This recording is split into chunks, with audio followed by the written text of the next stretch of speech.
ఒక తంతు ఉండేది, కానీ దాన్ని విసర్జించి మరి మనం క్రైస్తవాన్ని స్వీకరించాం. ఎందుకు అనంటే వాటి వెనుక దేవునికి యొక్క స్థానాన్ని ఇంక దేనికో, దేవుడు కానటువంటి ప్రకృతికైనా ఆలోచనకైనా ఇంక దేనికైనా సరే ఇచ్చే అవకాశం ఉంది కాబట్టి దాన్ని విడిచిపెట్టాం. అలాగే ఏది విడిచిపెట్టాలి, ఏది విడిచిపెట్టకూడదు అన్నదానికి ప్రమాణము బైబిల్ గ్రంథమే. బైబిల్ గ్రంథం చాలా స్పష్టంగా మనకు దేన్నైతే చేయొద్దు అని చెప్పిందో దాన్ని చేయకుండా ఉండాలి. బైబిల్ గ్రంథం ఎక్కడైతే మౌనంగా ఉందో ఇది దానిలో మనకు స్వాతంత్రం ఉంది. అది సాంస్కృతికమైనటువంటి అంశంగా మనం గుర్తించాలి. సాంస్కృతికమైనటువంటి అంశంగా గుర్తించినప్పుడు ఇప్పుడు మీరు అడిగేటటువంటి ప్రశ్నకు సూటి అయినటువంటి సమాధానం ఏమిటి అని అంటే, నేను ఏం డ్రెస్ వేసుకోవాలి, ఏం డ్రెస్ చేసుకోకూడదు అని నిర్ణయించటానికి ఏ మతాధికారికి, ఏ పీఠాధిపతికి, లేకపోతే ఏ పాదిరికి, లేకపోతే ఏ సమాజంలో నాయకుడిగా ఉండేవారికి అధికారం లేదు. అలాగని చెప్పి వాళ్ళు ఏదైనా మంచికి నా గురించి సమాజంలో నీకు తగిన గౌరవం దక్కుతుంది, ఇలా చేస్తే నువ్వు ఇప్పుడున్నటువంటి పరిస్థితి కంటే కూడా ఇంకొంచెం గొప్పగా ప్రజలు నిన్ను స్వీకరించేందుకు అవకాశం ఉంటుంది అని గనక వాళ్ళు సూచిస్తే దాన్ని ఆలోచించి అది నాకు నచ్చితే చేయటం, నచ్చకపోతే చేయకుండా ఉండటం అనే స్వాతంత్రం కూడా నాకు ఉంది. సో ఇప్పుడు మీరు అడిగినటువంటి ప్రశ్నకు క్రైస్తవులకు గుర్తింపు ఏమైనా ఉందా అనంటే, క్రైస్తవులకు ప్రత్యేకమైనటువంటి గుర్తింపు ప్రపంచ యావత్తుగా ఏదీ లేదు. హిందువులకు బొట్టు పెట్టుకోవడం ప్రపంచవ్యాప్తంగా గుర్తింపు అని ఒకవేళ బహుశా మనం అనుకుంటే అది తప్పు. ఎందుకు అనంటే బౌద్ధులు కూడా బొట్లు పెట్టుకుంటారు. బయట దేశాలకు వెళ్ళినప్పుడు హిందువులకు మరియు బౌద్ధులకు పెద్ద తేడా కనిపించదు. కానీ పెట్టుకునే బొట్టులో ఉన్నటువంటి మార్కింగ్, బొట్టులో ఉన్నటువంటి ఆకారాన్ని బట్టి తేడా కనిపిస్తుంది. అలాగే మనుషులను నీకంటే నేను వ్యత్యాసంగా ఉన్నాను అని చెప్పుకోవడం కోసం భారతదేశంలో బొట్లు పెట్టుకున్నారు. 3 నిలువు బొట్లు పెట్టుకున్న వారు ఫలానా తెగకు చెందిన వాళ్ళమని, 3 అడ్డబొట్లు పెట్టుకున్న వాళ్ళు ఫలానా ఇంకొక తెగకు చెందిన వాళ్ళమని, నిలువుగా తిలకం పెట్టుకున్న వాళ్ళు మేము ఇంకొక తెగకు చెందిన వాళ్ళం, మీ ఇద్దరికి సంబంధించిన వాళ్ళం కాదు ఇంకొక తెగకు అని చెప్పి, అలాగే చిన్న బొట్టు కింద తెల్లబొట్టు పైన ఇంకొక కలశం లాంటి బొట్టు, లేకపోతే శాక్తేయాన్ని చూపించడానికి ఇంకొక రకమైనటువంటి బొట్టు, అలాగే పెద్ద బొట్లతో మేము ఫలానా గుంపుకు చెందిన వాళ్ళమన్న ఐడెంటిటీ అనగా గుర్తింపును భారతదేశంలో విభజించుకోవటానికి, మనుషులను విభజించుకోవటానికి వాడారు. ఈ మనుషులను విభజించుకోవటానికి వాడినటువంటి పద్ధతులను క్రైస్తవ సంఘాలు, క్రైస్తవ సమాజం ఏనాడు వాటిని ప్రోత్సహించలేదు. కాబట్టి నా ఉద్దేశం ప్రకారంగా విభజించి పాలించుకునేందుకు వచ్చేటటువంటి ఐడెంటిటీ ఏదైతే ఉందో అది వాక్యానుసారంగా లేదు అని నాకు అనిపిస్తుంది. అందరినీ కలుపుకోవటానికి మనం చేసేటటువంటి, లేదా మనం అందరము ఒకటే అని చెప్పటానికి చేసేటటువంటి, మనందరము దేవుని రాజ్యంలో భాగము అని చెప్పటానికి చేసేటటువంటి ప్రయత్నం ఏదైతే ఉందో అలాంటి ప్రయత్నం విభజనను కాకుండా ఐక్యతను తీసుకొస్తుంది. కొందరు ఇచ్చేటటువంటి తర్కాన్ని నేను గమనించాను. మనకు ఒక ఐడెంటిటీ ఉండాలి అని అనుకున్నప్పుడు బైబిల్ మనకి ఏం ఐడెంటిటీ చెప్తుందంటే, మన క్యారెక్టర్ మనకు ఐడెంటిటీ అయి ఉండాలి, మన మాటలు మనకు ఐడెంటిటీ అయి ఉండాలి. మనము సిలువనెత్తుకొని జీవించటం అనంటే ఛాతీలకు పచ్చబొట్లు సిలువను కొట్టించుకోవటమో, లేకపోతే జబ్బలకు సిలువ వేసుకోవటమో, లేకపోతే చెవులకు సిలువ తగిలించుకోవటమో, లేకపోతే గొలుసులకు సిలువ వేసుకోవటమో. నా పిల్లలు ఉన్నారు, నా పిల్లలకు గొలుసులకు సిలువ వేసేట్లుగా మా అమ్మగారో ఇంకెవరో మాకు బహు ఇస్తారు. నేను వేరు అని చెప్పేందుకు మాత్రం ఒకవేళ అవి చేస్తూ ఉంటే మనం అలాంటి వాటి నుంచి దూరపడాలేమో. అలా కాకుండా మనం ధరించాల్సింది వాక్యానుసారమైనటువంటి జీవన విధానం, నూతన సృష్టి అనేటటువంటి దృక్పథం, దేవుని రాజ్యం అనేటటువంటి ఆలోచన, వాటిని ధరించి ప్రజలను ఐక్యపరచుకునేందుకు మనం ముందుకెళ్తే, అలా ఐక్యపరచుకునేందుకు అవసరమైనటువంటి గుర్తింపు నిజమైన మనిషి అనేటటువంటి గుర్తింపు. నిజమైన మనిషి అనేటటువంటి గుర్తింపుగా మనము చలామణి అయితే సరిపోతుందే కానీ, నేను క్రైస్తవుడిని అని గుర్తించుకోవడం కోసం నేను క్రైస్తవుడిని అని చెప్పుకునేటటువంటి ఈ పరిస్థితి ఏదైతే ఉందో అది నేను ఇంకా దాన్ని ఆలోచిస్తున్నాను. నా ఉద్దేశంలో అది సరైనదా కాదా అన్నటువంటి అంశాన్ని నేను ఇంకా ఆలోచిస్తున్నాను. నా ఇంగితంలో నాకు అర్థమైంది ఏమిటి అని అంటే, దేవుని వాక్యం వ్యక్తిగతమైనటువంటి క్యారెక్టర్కు, వ్యక్తిగతమైనటువంటి ఆలోచన పద్ధతికి, వ్యక్తిగతమైనటువంటి బైబిల్ పరిజ్ఞానానికి, వ్యక్తిగతంగా ఒక సంపూర్ణ మానవుడిగా మారటానికి, అలాగే వ్యక్తిగతంగా ఒక మంచి 10 మందికి సహాయపడే గుణము కలిగి ఉండటానికి నేర్పిస్తుంది. అలాగే సామాజికంగా భిన్న సంస్కృతులున్నా, భిన్న భాషలున్నా, భిన్న దేశాలకు చెందిన మనం అందరము ఒకటి అనేటటువంటి పిలుపునిస్తుంది. విభజించి పాలించేటటువంటి పిలుపును బైబిల్ ఇవ్వదు. కాబట్టి ఏ గుర్తింపైనా, ఏ ఐకాన్ అయినా, ఏదైనా సరే మనల్ని ఇతరుల నుంచి విభజించేదిగా, ఇతరుల నుంచి వేరు చేసేదిగా, ఇతరుల నుంచి మనల్ని ప్రత్యేకపరిచేదిగా ఉన్నట్లయితే అది బహుశా మనము ఆలోచించాలేమో. అందుకనే క్రైస్తవ సంఘానికి ప్రపంచంలో ఎక్కడికి వెళ్ళినా కానీ ప్రత్యేకమైనటువంటి డ్రెస్ కానీ, ప్రత్యేకమైనటువంటి భాష కానీ, ప్రత్యేకమైనటువంటి హెయిర్ స్టైల్ కానీ, ప్రత్యేకమైనటువంటి సైన్స్ అంటే మార్కింగ్స్ కానీ ఎక్కడా కనిపించవు. యూదులకు ఉంటుంది, ముస్లింలకు ఉంటుంది, హిందువులకు ఉంటుంది, బౌద్ధులకు ఉంటుంది. బౌద్ధులు కూడా చాలా న్యూట్రల్ గా ఉంటారు, చాలా ఎక్కువ మంది. కానీ ఈ మధ్య కాలంలో పేట్రేగినటువంటి మతోన్మాదం కారణం చేత థాయిలాండ్ మరియు శ్రీలంక వగైరా ప్రాంతాలలో వాళ్ళు కూడా కొన్ని ప్రత్యేకమైనటువంటి చిహ్నాలను ధరిస్తున్నారు. సో మతము అన్నది ఎక్కువైనప్పుడు వచ్చేటటువంటి ఆలోచనలు ఇవి అని నా వ్యక్తిగత అభిప్రాయం.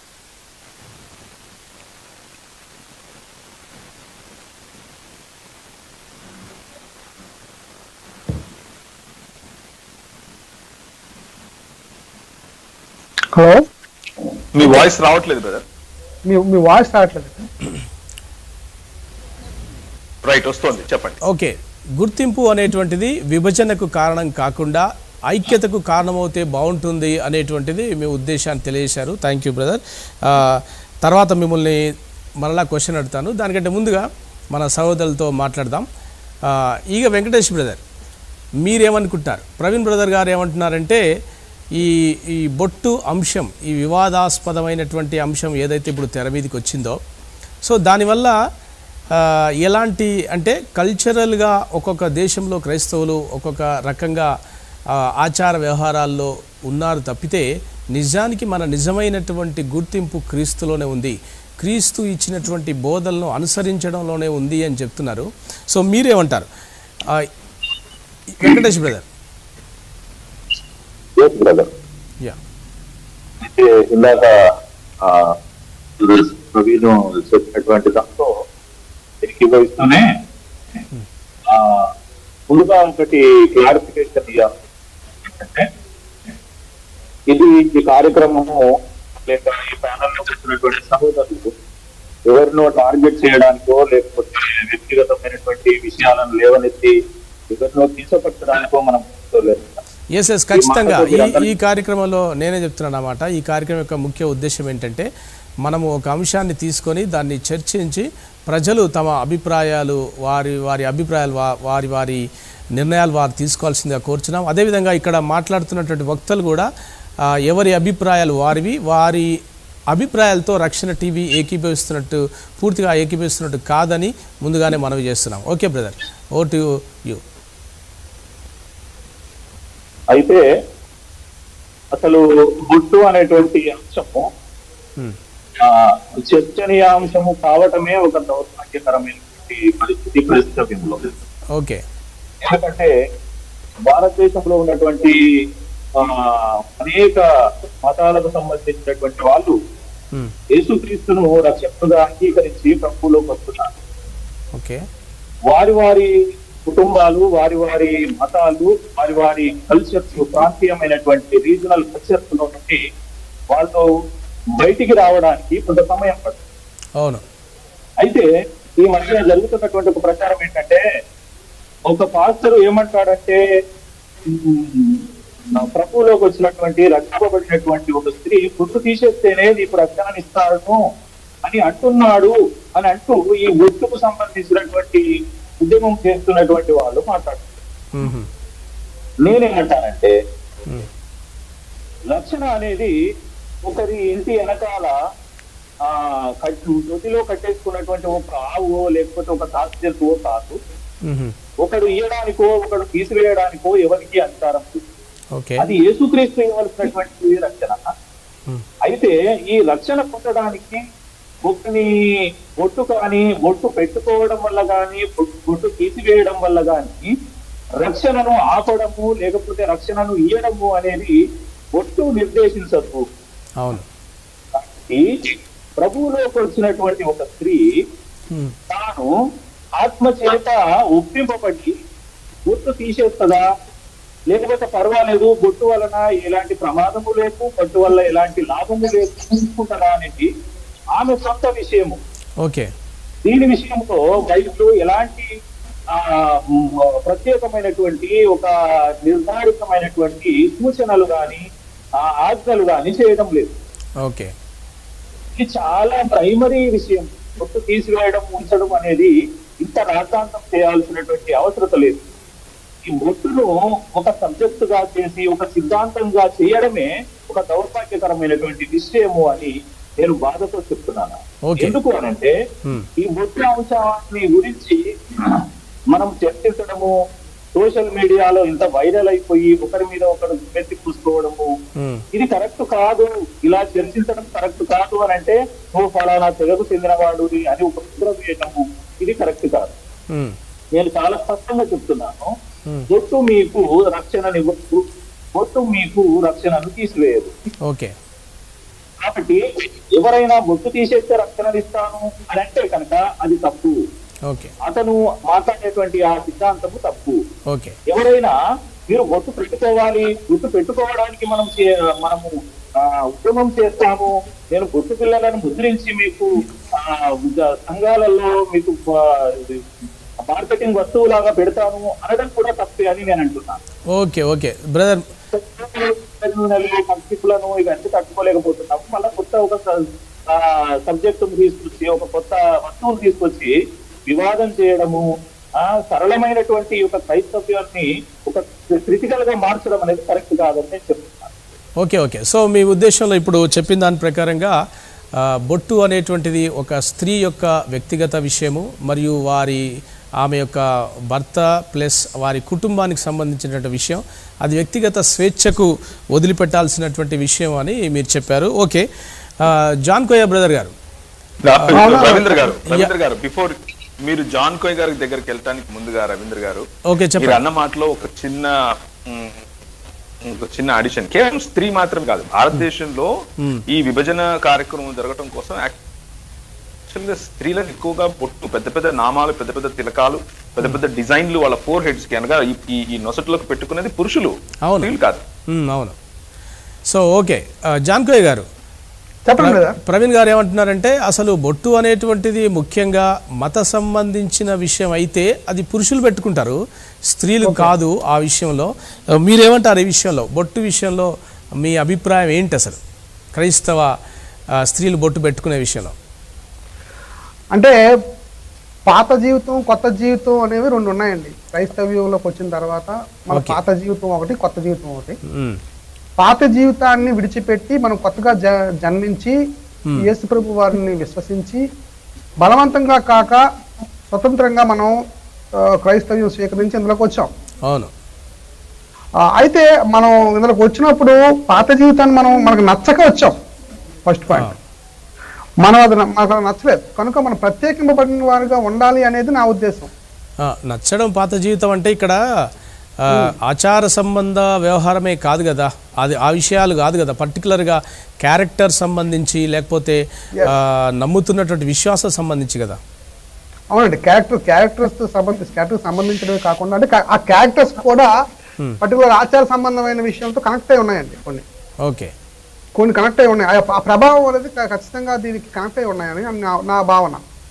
సో అవి నచ్చకే మనం వచ్చాం. అది ఎందుకని మళ్ళీ నేను చెప్తాను ఎందుకు నచ్చలేదు అక్కడ, ఇక్కడ ఏంటి నచ్చింది అనేది మనకి మళ్ళీ చెప్తాను. కనుక మన క్యారెక్టర్ మార్చుకొని మనం వచ్చాం కనుక మనం వెనక్కి చూడడం అనేది కరెక్ట్ కాదని నా ఉద్దేశం. ఓకే. సో ఓకే, మళ్ళీ మీ దగ్గరికి వస్తాను. దానికంటే ముందుగా మరి సాంబశివరావు బ్రదర్, మీ ఉద్దేశంలో బొట్టు సంగతి ఏంటి? అసలు మీరేమనుకుంటున్నారు? ఇలాంటి విషయాలు ముఖ్యంగా బొట్టు ఇలాంటి విషయాలు వీటి గురించి ముఖ్యంగా దైవజనులు పాస్టర్స్ ఎవరైతే ఉన్నారో వాళ్ళు కొంచెం వివేకంతో వ్యవహరిస్తే మనకి మంచిది అనేది నా అభిప్రాయం, క్రైస్తవులకు ముఖ్యంగా. ఎందుకంటే ఇలాంటి విషయాలు తెర మీదకి వచ్చినప్పుడల్లా ఫస్ట్ క్రైస్తవ సహోదరుల యొక్క ఐక్యత అనేది దెబ్బతింటది, నెంబర్ 1. నెంబర్ 2 ఏంటంటే క్రైస్తవాన్ని విమర్శించేటటువంటి ఈ మతోన్మాదులు కావచ్చు, లేదా కొంతమంది క్రైస్తవేతరులు కావచ్చు, ఇలాంటి వాళ్ళకి ఒక అవకాశం ఇచ్చినట్టు అవుతుంది, మనమే వాళ్ళకి అడ్వాంటేజ్ గా ఉంటుంది. కాబట్టి ఇలాంటి కాంట్రవర్షియల్ విషయాలు తెర మీద తీసుకొచ్చేటప్పుడు అంటే రాకుండా చేయటమే, వీటిని వివేకంతో కనుక ఈ సమస్యలు మనం పరిష్కరిస్తే బాగుంటుంది అనేది నా అభిప్రాయం. తర్వాత ఈ బొట్టు విషయానికి వస్తే, ఇప్పుడు కొంతమంది అన్యులు ఉంటారు, అన్యుల కుటుంబం ఉంది, అంటే క్రీస్తుని ఎరగనటువంటి వాళ్ళల్లో ఐదవ సహోదరు కుటుంబం అనుకుందాం సపోజ్, వాళ్ళల్లో భార్య క్రీస్తుని తెలుసుకుంటుంది. వాళ్ళ కుటుంబంలో ఉన్నటువంటి మిగతా వాళ్ళంతా కూడా వాళ్ళ భర్త కావచ్చు, వాళ్ళ కుటుంబ సభ్యులు కావచ్చు, వాళ్ళ రక్షణ పొందలేదు ఇంకా.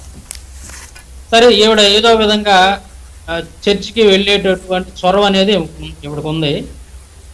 వెళ్ళేటప్పుడు కనుక సడన్ గా పొట్టు లేదంటే ఇంకా ఏదన్నా హిందూ సాంప్రదాయాలకు సంబంధించిన కొన్ని ఆచారాలు కనుక సడన్ గా వదిలిపెడితే ఇంట్లో సమస్య అనేది మొదలైంది. ఆ కుటుంబం నువ్వు ఇట్లా చేసే పని అయితే, ఇప్పుడు భర్త చనిపోతే కదా బొట్టు తీసేది, నువ్వు ఈ బొట్టు తీసేసే పని అయితే నన్ను అందరూ ఎగతాళి చేస్తున్నారు మన వీధిలోనో లేదా మన ఇంకా, నాకు చాలా ఇబ్బందికరంగా ఉంది, నువ్వు బొట్టు తీస్తే నువ్వు చర్చికి పోవడానికి వీల్లేదు, అది ఇది అని చెప్పేసి కొంచెం ఇబ్బంది పెట్టేటువంటి అవకాశం ఉంటుంది కుటుంబ సభ్యులు. అప్పుడు ఆ స్త్రీ ఏం చేయాలి? ఇప్పుడు వాళ్ళు ఆటంకం పెట్టి చర్చికి వెళ్లకుండానో లేదా రక్షణలోకి వెళ్లకుండానో చేసేటువంటి అవకాశం ఉంటది. అలాంటి పరిస్థితులు ఉన్నటువంటి వాళ్ళు బొట్టును ధరించి వెళ్ళటం అనేది తప్పేం కాదు. కానీ అటువంటి పరిస్థితులు లేనటువంటి వాళ్ళు, వాళ్ళకి ఏ ఇబ్బంది లేనటువంటి వాళ్ళు ధరించకపోయినా పెద్ద దాని వలన సమస్య లేదన్న, ధరించకుండా కానీ మంచిదేనా. సో వాళ్ళకు ఉన్నటువంటి వాళ్ళ పరిస్థితులను బట్టి ఆ బొట్టు అనేది పెట్టుకోవాలా తీసేయాలనేది వాళ్ళ యొక్క వ్యక్తిగత అభిప్రాయం. దాన్ని బలవంతంగా ఈ దైవజనులు అనేది వాళ్ళ మీద వాళ్ళ యొక్క అభిప్రాయాన్ని వీళ్ళ మీద రుద్దటం అనేది, విశ్వాసుల మీద రుద్దటం అనేది కరెక్ట్ కాదనేది నా అభిప్రాయం. ఓకే, ప్రవీణ్ గారు, మీకు ప్రశ్న ఏంటంటే, సాంబశివరావు గారు ఏమంటున్నారంటే ఇది క్రైస్తవ యూనిటీ దెబ్బతినేటువంటి విషయాలు ఇలాంటివన్నీ తెర మీదకి వచ్చినప్పుడు అని అంటున్నారు. కానీ కొందరు ఏమంటున్నారంటే, లేదు, దీనివల్ల అనేకులు స్త్రీలైనటువంటి వారు అనేకులకు ఒక స్వేచ్ఛ అనేది మనం ప్రసాదిస్తున్నామని చెప్పి ఎవరైతే బొట్టును ప్రమోట్ చేస్తున్నారో, బొట్టును పెట్టుకోవడం వల్ల నష్టమని మనం చెప్పట్లేదు, కానీ దాన్ని ప్రమోట్ చేసేటువంటి వారు మెయిన్ ఆర్గ్యుమెంట్ ఏదైతే ఉందంటే ఏంటంటే, వారిని మనం ఎంతగానో ప్రేమించి, ఎవరైతే చెప్తున్నారో ఆ పాస్టర్ గురించి చెప్తున్నాను, నేను స్త్రీలను ప్రేమించి వారు బాధలు చూడలేక ఈ యొక్క అంశాన్ని లేకపోతే ఈ యొక్క ఆలోచనను నేను ముందుకు తీసుకొచ్చానని చెప్పాడు. సో మీరేమంటారు, దీనివల్ల ప్రయోజనం ఉందా అసలు? ప్రయోజనము అప్రయోజనము అనేది పక్కన పెడితే, ఓకే, నాకు నచ్చినది నేను చెప్పాను, మీరు కావాలంటే చెయ్యండి, చేయకపోయినా పర్వాలేదు అనేది ఒక పద్ధతి. కానీ నేను చెప్తున్నాను, ఇది నేను దైవావేశం వలన చెప్తున్నాను, నేను చెప్పేది అక్షర సత్యము, ఇలా చేయటం వల్ల మీ జీవితం మారిపోతుంది, మీకున్న కష్టాలన్నీ పోతాయి అని చెప్పడం ఇంకొక రకమైనటువంటి ప్రెజెంటేషన్. ఓకే, ఇప్పుడు ఆ ప్రెజెంటేషన్ ను ప్రజలు డిసెంట్ చేయాలి, గుర్తించుకోవాలి, గమనించాలి. ఇకపోతే వచ్చిన కష్టం ఏంటి అని కనుక చూస్తే, మీరు క్రైస్తవులు అయిన వెంటనే బొట్టు తీసేయాలి, బొట్టు తీసేయకపోతే మిమ్మల్ని గుళ్ళోకి రానియము, మిమ్మల్ని చర్చిలోకి రానియము, మీకు సభ్యత్వం ఇవ్వము, మీకు బాప్తిసం ఇవ్వము అని ఎవరైనా ఎక్కడైనా చెప్పారా? ఓకే, చెప్పలేదు.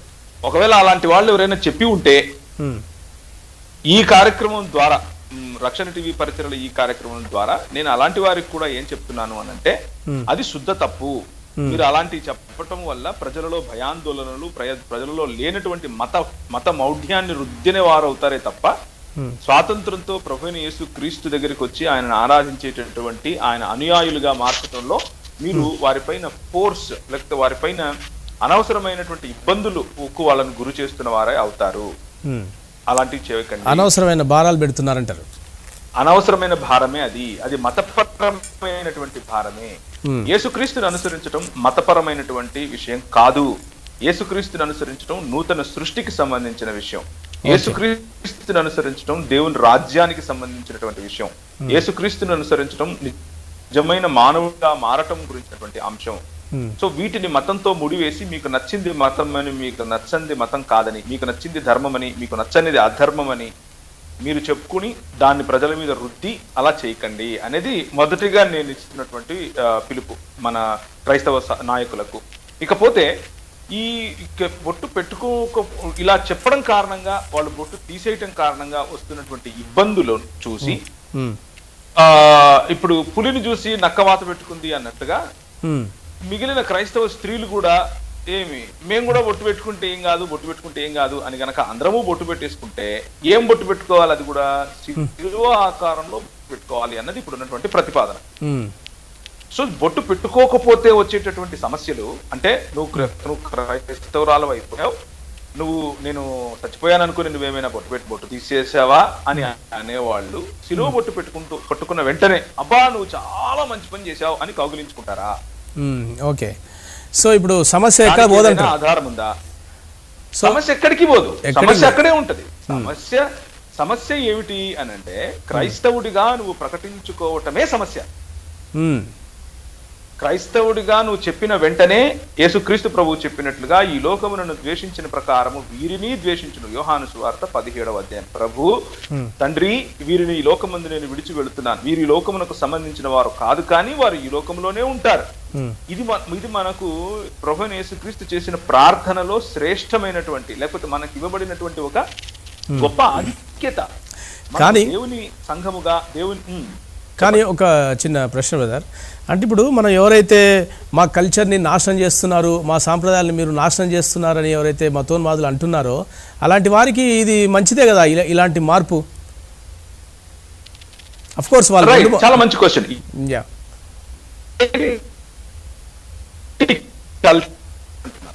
పెట్టుకోవటం కల్చర్ అని అనుకుంటే మా కల్చరు 3 నిలువు బొట్లు పెట్టుకోవటం అనే వాళ్ళు ఈ దేశంలో ఉన్నారు. మా కల్చరు 3 గుడ్డ బొట్లు పెట్టుకోవటం మా కల్చర్ అనే వాళ్ళు ఉన్నారు.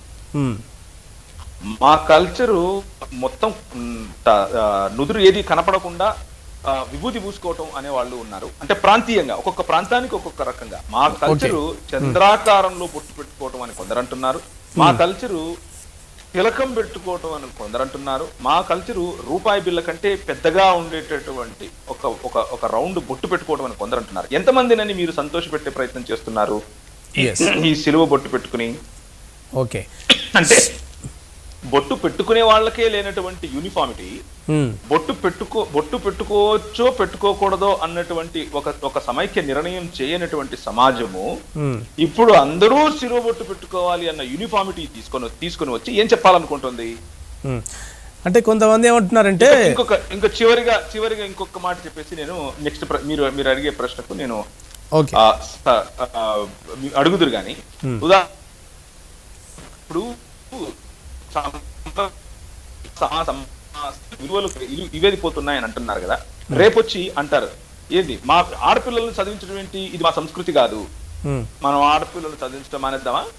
ఓకే, ఆడపిల్లలు ఉద్యోగాలు చేయటం ఏంటి, ఇది మా సంస్కృతి కాదు, ఇదంతా పాశ్చాత్య సంస్కృతి, మన పిల్లలను మన ఆడవాళ్ళను ఆఫీసులకు పంపకుండా ఆపేద్దామా, అది మన సంస్కృతి? దాన్ని మనం అంటే సాంస్కృతికంగా బైబిల్ను మారుద్దామా, సాంస్కృతికంగా క్రైస్తవులను మారుద్దామా, లేకపోతే క్రైస్తవం ఈ లోకానికి వెలుగుగా, ఈ భూమికి ఉప్పుగా, ఈ లోకంలో ఉన్న వారికి దిక్సూచిగా, నిజమైన మానవత్వానికి ఒక నాందిగా ఉండేదిగా మనము క్రైస్తవ జీవన విధానాన్ని లోకానికి ఒక మంచి ఉదాహరణగా పెడదామా? దేన్ని మనం ఎంచుకోవాలి అని అంటే, ఎవరైతే బైబిల్కు పైన నేనున్నాను అని అనుకుంటారో, సమాజానికి పైన నేనున్నాను అని అనుకుంటారో, అలాంటి వాళ్ళ యొక్క ఒత్తిడి, అలాంటి వాళ్ళ యొక్క జిమ్మిక్కులు గనక ప్రజలు పడిపోతే ఇలా పైత్యానికి, ఇలాంటి కొత్త పోకడలకు వెళ్లాల్సి వస్తుంది. ఓకే, దానివల్ల లేని సమస్యను కొత్త సమస్యను క్రియేట్ చేయటమే తప్ప ఉన్న సమస్యను పోగొట్టేది ఏమీ ఉండదు. ఐడెంటిఫికేషన్ అన్నది మనకు కొత్తగా వచ్చి రావాల్సిన అవసరం లేదు, మనకు ఆల్రెడీ ఐడెంటిఫికేషన్ ఉంది. ఆ ఐడెంటిఫికేషన్ నువ్వు వెంకటేష్ ఇప్పుడు ప్యానల్ లోనే చూడండి, ఆయన పేరు సాంబశివరావు, క్రైస్తవుడు అని పేరు బట్టి తెలియదు, క్రీస్తుని గురించినటువంటి సాక్ష్య రూపంగా మాట్లాడతాడు, అది క్రైస్తవుడు అని స్పష్టంగా ఎవరికైనా తెలిసిపోతుంది. ఈగ వెంకటేష్ గారు ఆయన పేరును బట్టి ఆయన క్రైస్తవుడని ఎవరు గుర్తించరు. ప్రవీణ్ కుమార్ పేరు బట్టి నన్ను క్రైస్తవుడని గుర్తించరు. కానీ నోరు తెరిచి మాట్లాడినప్పుడు, విలువలతో బ్రతికినప్పుడు, ఆ విలువలు, ఆ నోరు తెరిచి మాట్లాడటం, చేసే పనులు, ఏ స్ఫూర్తితో పని చేస్తున్నాం, ఎటువంటి హృదయంతో ప్రజల దగ్గరికి వెళ్తున్నాం, దీన్ని బట్టి ప్రజలు క్రైస్తవుడా కాదా అనేది గుర్తిస్తారు. ఇది మనకు ఉన్నటువంటి గుర్తింపు. ఓకే, అంతేగాని తన నెత్తంతా పెద్ద సిలువ వేసుకుని తిరగగానే రేపటి నుంచి కొత్త క్రైస్తవుడు అయిపోతాడు అని అనుకుంటే అది ఎంతవరకు కరెక్ట్ అనేది మనం ఆలోచించాలి. అంటే లేని ఐడెంటిటీని, అవసరం లేని ఐడెంటిటీని, కొత్త ఐడెంటిటీని మనం తీసుకొచ్చి సాంబశివరావు మీద రుద్దిన వాళ్ళం అవుతాం. అది ఇంకొక కొత్త కాడి ఆయన మీద మోపిన వాళ్ళం అవుతామే తప్ప పెద్దగా సాధించే. ఉదాహరణకు మీరే ఉన్నారు, మీ పేరు రవీంద్ర, మీ అమ్మగారు నాకు తెలుసు, ఆవిడ బొట్టు పెట్టుకుంటారు, అంత మాత్రాన దాన్ని ఏమంటారు, రేపు ఆమె బొట్టు తీసేసినంత మాత్రాన క్రైస్తవురాలు అని చెప్పలేరు మీరు. వీళ్ళు అలా బొట్టు పెట్టుకుని కంటిన్యూ అయినంత మాత్రాన క్రైస్తవురాలు కాదు అని మీరు చెప్పలేరు. అది మీ పని కాదు, దేవుని పని. కానీ ఆమె క్యారెక్టర్, కానీ ఆమె భక్తి, దేవుని పట్ల ఆమెకు ఉండేటటువంటి నమ్మకం, ఇవి కదా డిసైడ్ చేస్తాయి ఆమె ఏమై ఉన్నది అన్నది. సో మన సమాజంలో, మన సంస్కృతిలో పురుషులేనాడు. చెప్పండి. అదే మీరు చెప్పినట్లుగా మా అత్తగారు క్రైస్తవురాలే, బట్ ఆమె బొట్టు పెట్టుకుంటుంది. ఎందుకంటే బికాజ్ ఆఫ్ వాళ్ళ బంధువులు వాళ్ళందరూ ఎందుకు తీయడం అని అనడం వల్లనే పెట్టుకోవడం జరిగింది తప్పితే ఆమె యాక్చువల్గా కావాలని అదేదో హిందూ సంప్రదాయాలు పాటిస్తున్నట్టుగా కాకుండా ఆమె బొట్టు పెట్టుకొని ఉంటుంది, రోజు ప్రార్థన చేస్తుంది, అందరికీ సువార్త కూడా చెప్తుంది. సో బొట్టు పెట్టుకోవడంలో కల్చరల్గా ఏ విధమైనటువంటి ప్రాబ్లం లేదనేటువంటిది మీ ఉద్దేశము. ఓకే, అసలు ఈ బొట్టు అనేటువంటిది ఎందుకు పెట్టుకుంటారు హిందువులు అనేటువంటి హైందవ సంప్రదాయంలో రకరకాల విషయాలు ఉన్నాయి. అందులో కొన్ని విషయాల గురించి మనం ఇప్పుడు సహోదరుడు జాన్ కొయ్య మరియు సాంబశివరావు బ్రదర్ ద్వారా కొన్ని విషయాలు వారి ప్రామాణిక గ్రంథాల్లో నుండే కొన్ని విషయాలు చూద్దాం. అసలు బొట్టు ఎందుకు పెట్టుకుంటారు? జాన్ కొయ్య బ్రదర్ గారు, మీరు ఒక వీడియో ప్లే చేయమని అడిగారు, ప్లే చేయమంటారా? ఓకే, ఒక వీడియో ప్లే చేస్తాము, దయచేసి వీక్షించండి. ఎందుకని ఇక్కడ ఆజ్ఞాచక్రం ఉంటుందమ్మా. ఇక్కడ ఆజ్ఞాచక్రం, మనం కూర్చునే చోట మూలాధార చక్రం, మర్మస్థానానికి ఎదురుగా స్వాధిష్టాన చక్రం, ఈ నాభి ప్రాంతంలో మణిపూర చక్రం, ఈ గుండెల్లో అనాహత చక్రం, కంఠంలో విశుద్ధ చక్రం, ఇక్కడ ఆజ్ఞాచక్రం 6వ చక్రం. అది అమ్మవారి యొక్క స్థానం. అమ్మవారి రంగు ఎరుపు, ఆవిడ కట్టుకునే చీర. ఎందుకని వాళ్ళ ఆయన తెల్ల ఆకుపచ్చ చీరలో, నీలం చీరలో కొనక కాదు, ఆవిడ ఎరుపు రంగు చీర. అరుణారుణ కౌసుంభ వస్త్ర భాస్వత్ కటీతటి, లలితా సహస్రంలో మాట. ఎర్ర ఎర్రని మెజెంటా రంగు అంటారు మీరు, ఆ రంగు చీర కట్టుకుంటుంది అమ్మవారు, ఆవిడకి ఇష్టం. ఎందుకని సృష్టికి మూలం ఎరుపు రంగు, రజోగుణం. రజస్వల అనే మాట గమనించుకొని మిగిలినవన్నీ అర్థమవుతాయి. రజస్వలు అయ్యాకే కదా పిల్లల్ని కనేది. ఆ రజస్సు రంగు ఎరుపు, రజస్వల అంటే ఎరుపు. అందుకని ఆ సృష్టికి మూలం రజోగుణమే. రజోగుణం లేకపోతే సృష్టి ఉండదు. అందుకే ఇంద్రధనుస్సులో 7 రంగులు ఉంటాయి. విబ్జిఆర్ అంటారు, violet, IndiGo, blue, yellow, orange, red. ఈ చివర ఉండేది రెడ్, అంటే దాని తర్వాత ఉండేది తెలుపు. ఆ తెలుపు నుంచి మొట్టమొదటి వచ్చిన రంగే ఎరుపు. ఆ ఎరుపు రజోగుణం, తెలుపు సత్వగుణం. సత్వగుణం నుంచి రజోగుణానికి వచ్చినప్పుడే సృష్టి మొదలైంది. అందుకే బ్రహ్మదేవుడు రజోగుణానికి ప్రతీక, శ్రీ మహావిష్ణువు సత్వగుణానికి ప్రతీక, మొత్తం మూసేసేటువంటి శివుడు తమో గుణానికి ప్రతీక. ఈ తత్వాల వెనకాల అర్థాలు ఇవి. ఆ రజోగుణం రంగు ఎరుపు, అది అమ్మవారి యొక్క గుర్తు, అమ్మవారి యొక్క స్థానం ఆజ్ఞాచక్రం. కాబట్టి ఇక్కడ ఎర్రటి బొట్టు పెట్టుకోమన్నారు. ఓ చుక్క పెట్టుకుంటే చాలు.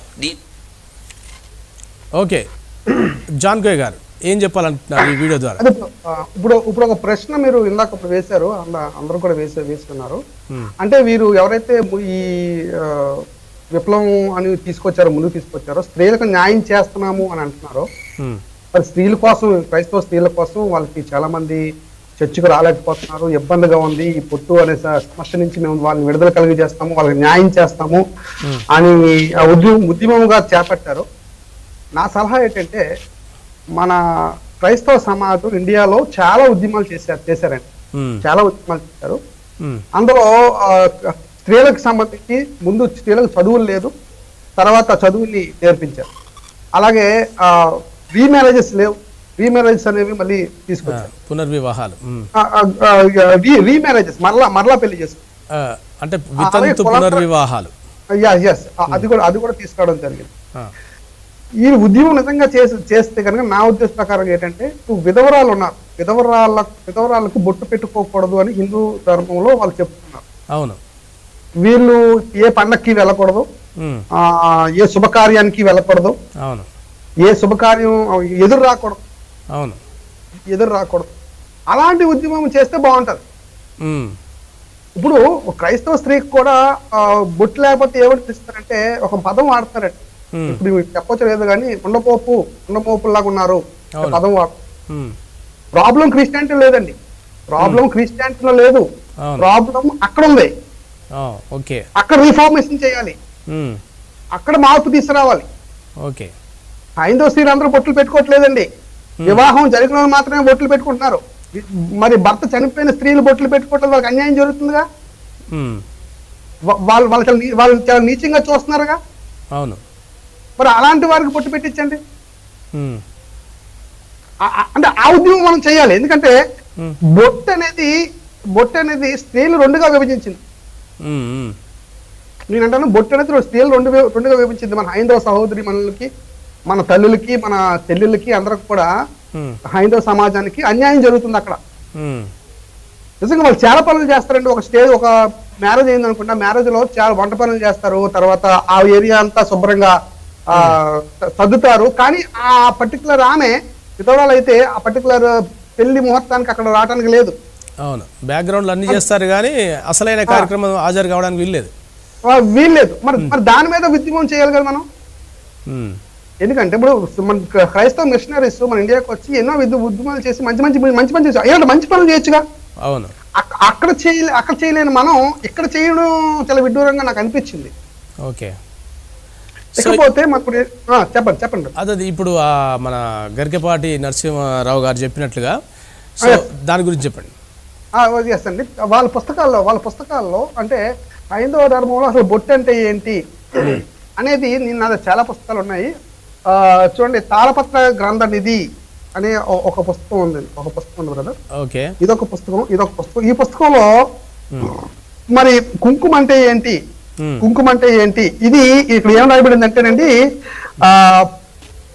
బొట్టు పెట్టుకోవడం అనేది బ్రహ్మదేవుని పూజించడం, లేకపోతే దేవిని పూజించడం అంటే విగ్రహాలకు సంబంధించింది అనే సందర్భాల్ని ఈ పుస్తకం చూపిస్తుందండి.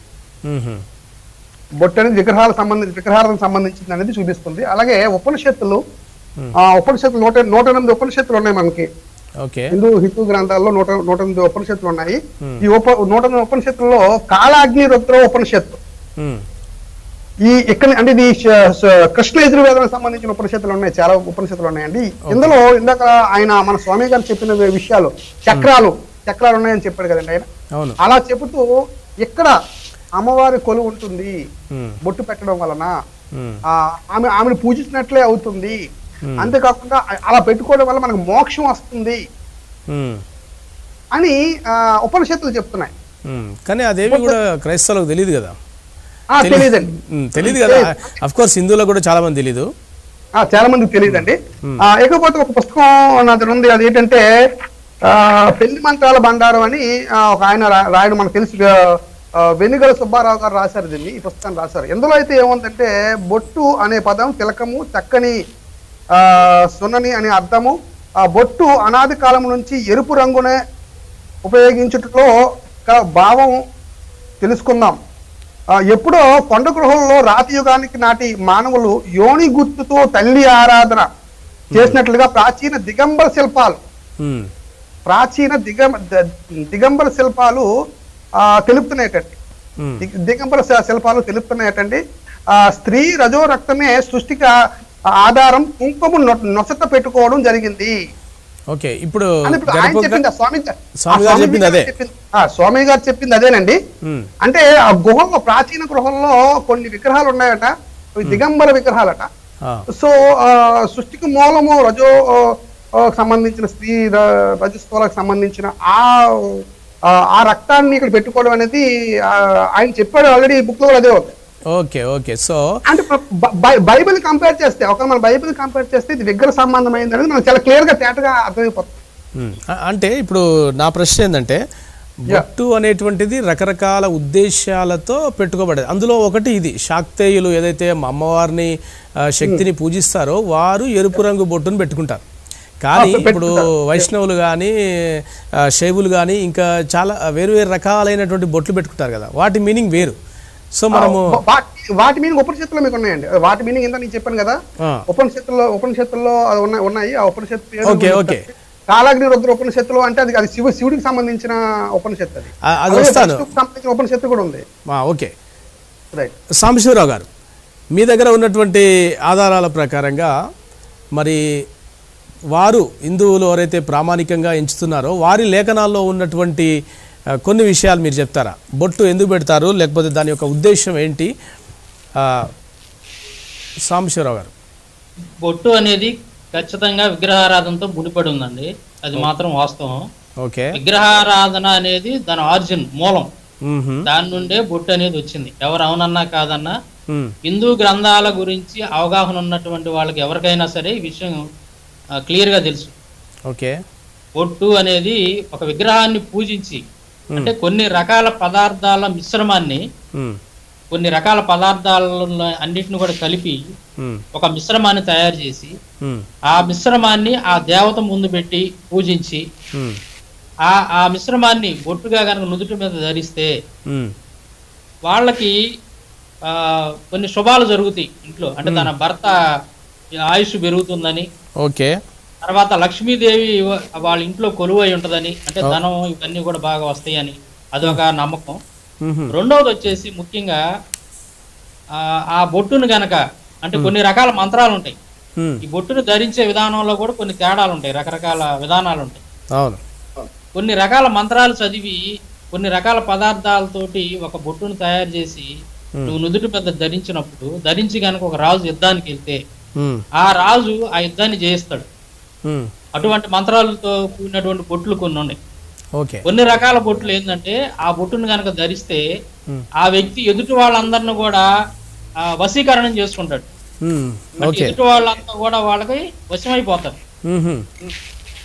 అధికారుల దగ్గర పనిచేసేటటువంటి కొంతమంది ఆ రోజుల్లో రాజుల దగ్గర కావచ్చు, లేదంటే అధికారుల దగ్గర పనిచేసే కొంతమంది ఇటువంటి మంత్రాలన్నీ కూడా చదివి ఆ బొట్టుని, అంటే ఒక దేవత దగ్గర లేదా ఒక దేవుడి దగ్గర పెట్టుకొని పూజ చేసి మంత్రాలు చదివి ఆ బొట్టుని కనుక నుదుటి మీద పెట్టుకొని వెళ్తే, అంటే ఈ వ్యక్తి ధరించినటువంటి ఆ బొట్టును కనుక ఎదుటి అధికారి, రాజు లేదంటే ఎవరైతే చూస్తుంటారో వాళ్ళంతా కూడా ఇతనికి వశమైపోతారంట. అంటే ఆ మంత్రాల ప్రభావంతో ఆ బొట్టును చూసినటువంటి వాళ్ళు ఈ వ్యక్తికి వశమైపోతారు.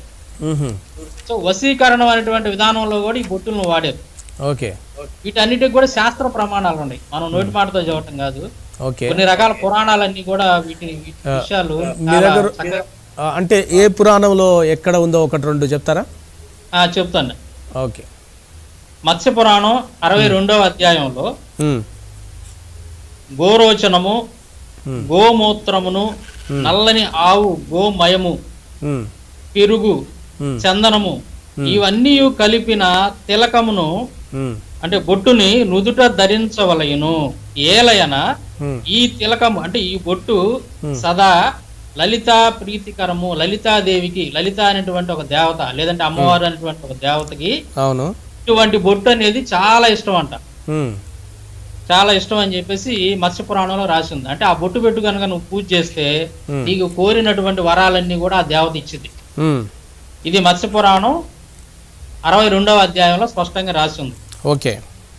తర్వాత అగ్ని పురాణం 74వ అధ్యాయంలో కనుక మనం చూస్తే ధేను ముద్ర ప్రదర్శించి తన ఆసనముపై పుష్పము ఉంచి నుదుటిపై బొట్టును ధరించి మూల మంత్రము దేవతకు పుష్పము అర్పించవలను. సాధకుడు స్నాన, దేవతా పూజ, హోమ, భోజన, యజ్ఞ, అనుష్ఠాన, యోగ సాధన, ఆవశ్యక జప సమయములందు స్థిర బుద్ధి అయి మౌనముగా ఉండవలెను. అంటే ఈ మంత్రాలు అనేవి విధంగా బుట్ట అనేది ఒకటి నుదుటిని ధరించి ఈ మంత్రాలన్నీ చదువుతూ గనక దేవతను గనక మీరు ఆరాధిస్తే మీకు మంచి జరిగిద్ది అని చెప్పేసి ఇక్కడ రాసి ఉందన్నమాట. అదే విధంగా నేను వశీకరణం అని చెప్పాను కదా, దాని గురించి చెబుతున్నాను. అగ్ని మహాపురాణము 123వ అధ్యాయంలో తిలక, అంజన, ధూప, ఉపలేప, స్నాన, పాన, తైల, యోగ, చూర్ణాదులను గూర్చి చెప్పేదను వినుము. శుభగా మనస్సిల తాళములను లాక్షారసములందు కలిపి స్త్రీ చనుబాలతో రంగరించి, అంటే ఈ బొట్టుల్ని ఎలా తయారు చేయాలి, ఏ రకమైనటువంటి పని జరగటానికి ఏ ఏ పదార్థాలని ఆ మిశ్రమాన్ని ఎలా తయారు చేయాలనేది కూడా వీళ్ళ గ్రంథాల్లో రాసి ఉంది. అందుకే నేను అంటాను విగ్రహారాధనతో బొట్టు అనేది ముడిపడి ఉంది. దీని ఆరిజిన్ అది. బొట్టు యొక్క ఆరిజిన్ అనేది విగ్రహారాధన. దీంట్లో స్పష్టంగా ఏ ఏ పదార్థాలను కలిపి నువ్వు బొట్టుగా ధరిస్తే నీకు ఏ పని జరిగిద్ది, నీకు పలానా పని జరగాలంటే నీకు పలానా పదార్థాలని మిశ్రమంగా కలిపి దేవత దగ్గర పూజించి వాటిని నుదుట ధరిస్తే నువ్వు అనుకున్న పని జరిగిద్ది అని చెప్పి వాటి యొక్క డిఫరెంట్ కూడా రాసి ఉన్నాయి అక్కడ వివరంగా. ఓకే సరే, మరలా వద్దాము. మరలా అవి కొన్ని వివరాలు తీసుకొని పెట్టండి, నేను వస్తాను. దానికంటే ఈగ వెంకటేష్ గారికి ఒక ప్రశ్న.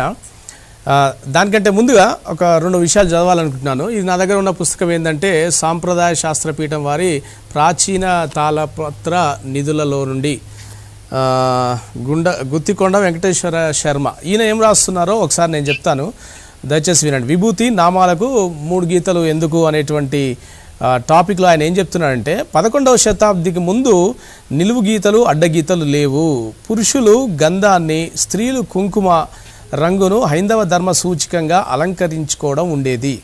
అది చెప్తూ ఇంకా చెప్తున్నాడు. నేను జస్ట్ 2 మాటలు చదువుతాను. ఆ తర్వాత ఏమంటున్నాడంటే వైష్ణవులు నామధారణ కానీ శైవుల విభూతి ధారణ కానీ అంతరార్థం ఒక్కటే, అదేంటంటే అపమృత్యు దోషాలు తొలగిపోతాయి, అందువల్లే వాళ్ళు బొట్టు పెట్టుకుంటారని చెప్తున్నాడు. ఇంకా ఏం చెప్తున్నాడంటే ఇది ఋగ్వేదంలో 7వ మండలంలో ఉన్నటువంటి ఒక మంత్రం, ఓం త్రయంబకం యజామహే సుగంధిం పుష్టివర్ధనం అనేటువంటి ఈ మంత్రంలో సుగంధిం పుష్టివర్ధనం అంటే గంధంతో తిలకం ధరించడం గురించి వశిష్ఠ మహర్షి చెప్పినట్లుగా ఈయన చెప్తూ ఈ మంత్రం యొక్క అల్టిమేట్ గోల్ ఏంటి అంటే ఏం చెప్తున్నాడంటే అపమృత్యువు నుండి విముక్తి కలిగించడం ఒకటి, అమరత్వము నుండి దూరం చేయకు ప్రభు అని ప్రార్థించడం, ఇది మంత్రం యొక్క అర్థం. అయితే ఈగ వెంకటేశ్వర బ్రదర్ మీకు ప్రశ్న ఏంటంటే బైబిల్లో మరి అపోస్తల కార్యములు 15వ అధ్యాయం 28వ వచనంలో మనకు నేను చదువుతాను ఆ వచనం. అపోస్తల కార్యం 15వ అధ్యాయం 28వ వచనంలో విగ్రహంలోకి అర్పించిన వాటిని, రక్తమును, గొంతు పిసికి చంపిన దానిని, జారత్వమును విసర్జింపవలను. వీటికి ఈ ఆవశ్యకమైన వాటికంటే ఎక్కువైన ఏ భారమును మీ మీద మోపకూడదని పరిశుద్ధాత్మకును మాకును తోచుచున్నదని అపోస్తలుడైన పౌలు చెప్తున్నాడు. అంటే విగ్రహ సంబంధమైనటువంటి వాటిని, జారత్వము, గొంతు పిసికి చంపినటువంటి వాటిని, వీటికి సంబంధించిన విషయాలు చేయకూడదని చెప్తోంది.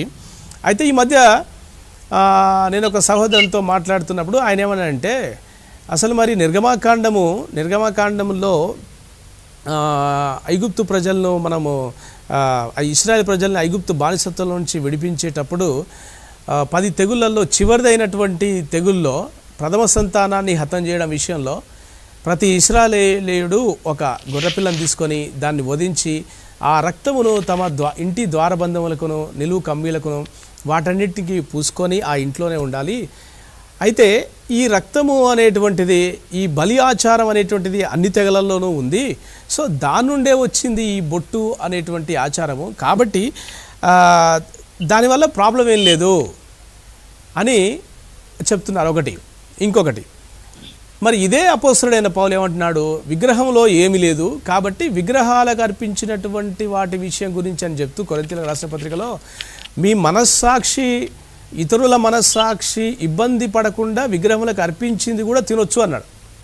సో ఇవన్నీ అంటే అసలు చేయవచ్చా చేయకూడదా అనేటువంటి ప్రశ్న మరలా వచ్చింది మీ దగ్గరికి.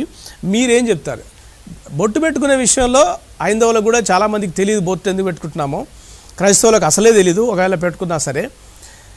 ఈ బైబిల్ యొక్క వెలుగులో, బైబిల్లో ఉన్నటువంటి ఈ మాటలన్నింటిల వెలుగులో మీ యొక్క అభిప్రాయం ఏంటి?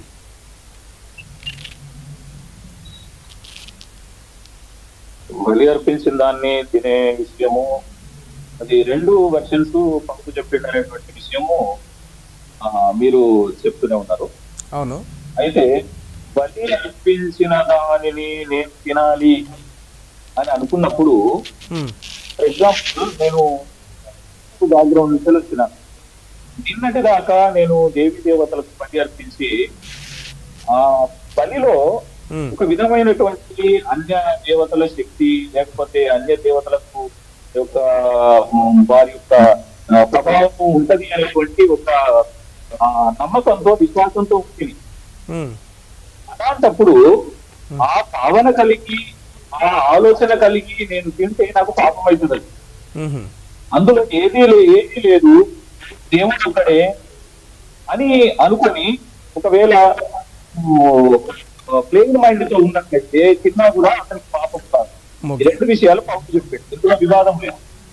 అయితే తినేవాడి మనస్సాక్షిని బట్టి అతను ఏ ఆలోచనతోటి ఏ ఉద్దేశంతో తింటున్నాడు అని బలి అర్పించబడింది అనేటువంటి ఒక నేరారోపణ తన హృదయంలో ఉంటూనే తింటున్నాడా, అలాంటప్పుడు అతని పాపం అయింది.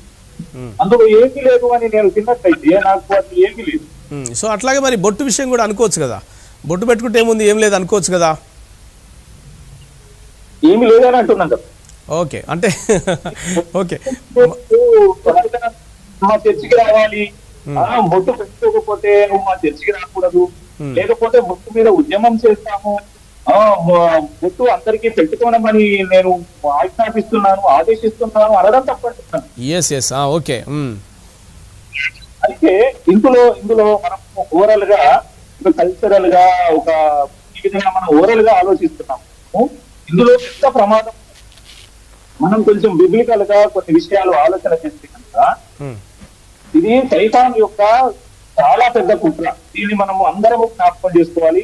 నాకు 2 నిమిషాల సమయం ఇవ్వండి. ఓకే. సైతానుడు వారు చేస్తున్నటువంటి కుట్రలో ఈ యొక్క ఉద్యమాలు చేసే వాళ్ళు పావులుగా మారుతున్నారు. ఓకే. అది ఎలా అంటే మనము ఆలోచించాల్సింది, ధ్యానించాల్సింది వాక్యములో మనం మదించి క్షీరసాగర మతం లాగా చేయడం అని కూడా ప్రోగ్రామ్స్ టైటిల్స్ పెట్టి చేస్తున్నారు. ఈ మదన అనేది కృష్ణుల మీదనో లేకపోతే ఈ యొక్క మతాల మీదనో లేకపోతే ఈ కల్చర్స్ మీదనో కాదు. అసలు ఏంటి అసలు ఈ యొక్క ట్యాప్ ఏంటిది అని అంటే ఇప్పుడు ఉన్నటువంటి ఈ లోకం సైతాను యొక్క ఆధీనంలో ఉన్నది. అది మనకందరికీ తెలుసు. అది ఏ విధంగా మనం చెప్పగలము అంటే, యేసుక్రీస్తు వారిని కొండపైకి సాతాను తీసుకెళ్లి నువ్వు నాకు తాగిల పడితే ఈ కనిపిస్తున్నటువంటి లోకమంతా కూడా నీకు ఇస్తాను అని అంటాడు. అంటే సైతాను యొక్క స్వాధీనంలో ఈ లోకం ఉన్నది అని మనం గుర్తిస్తాం.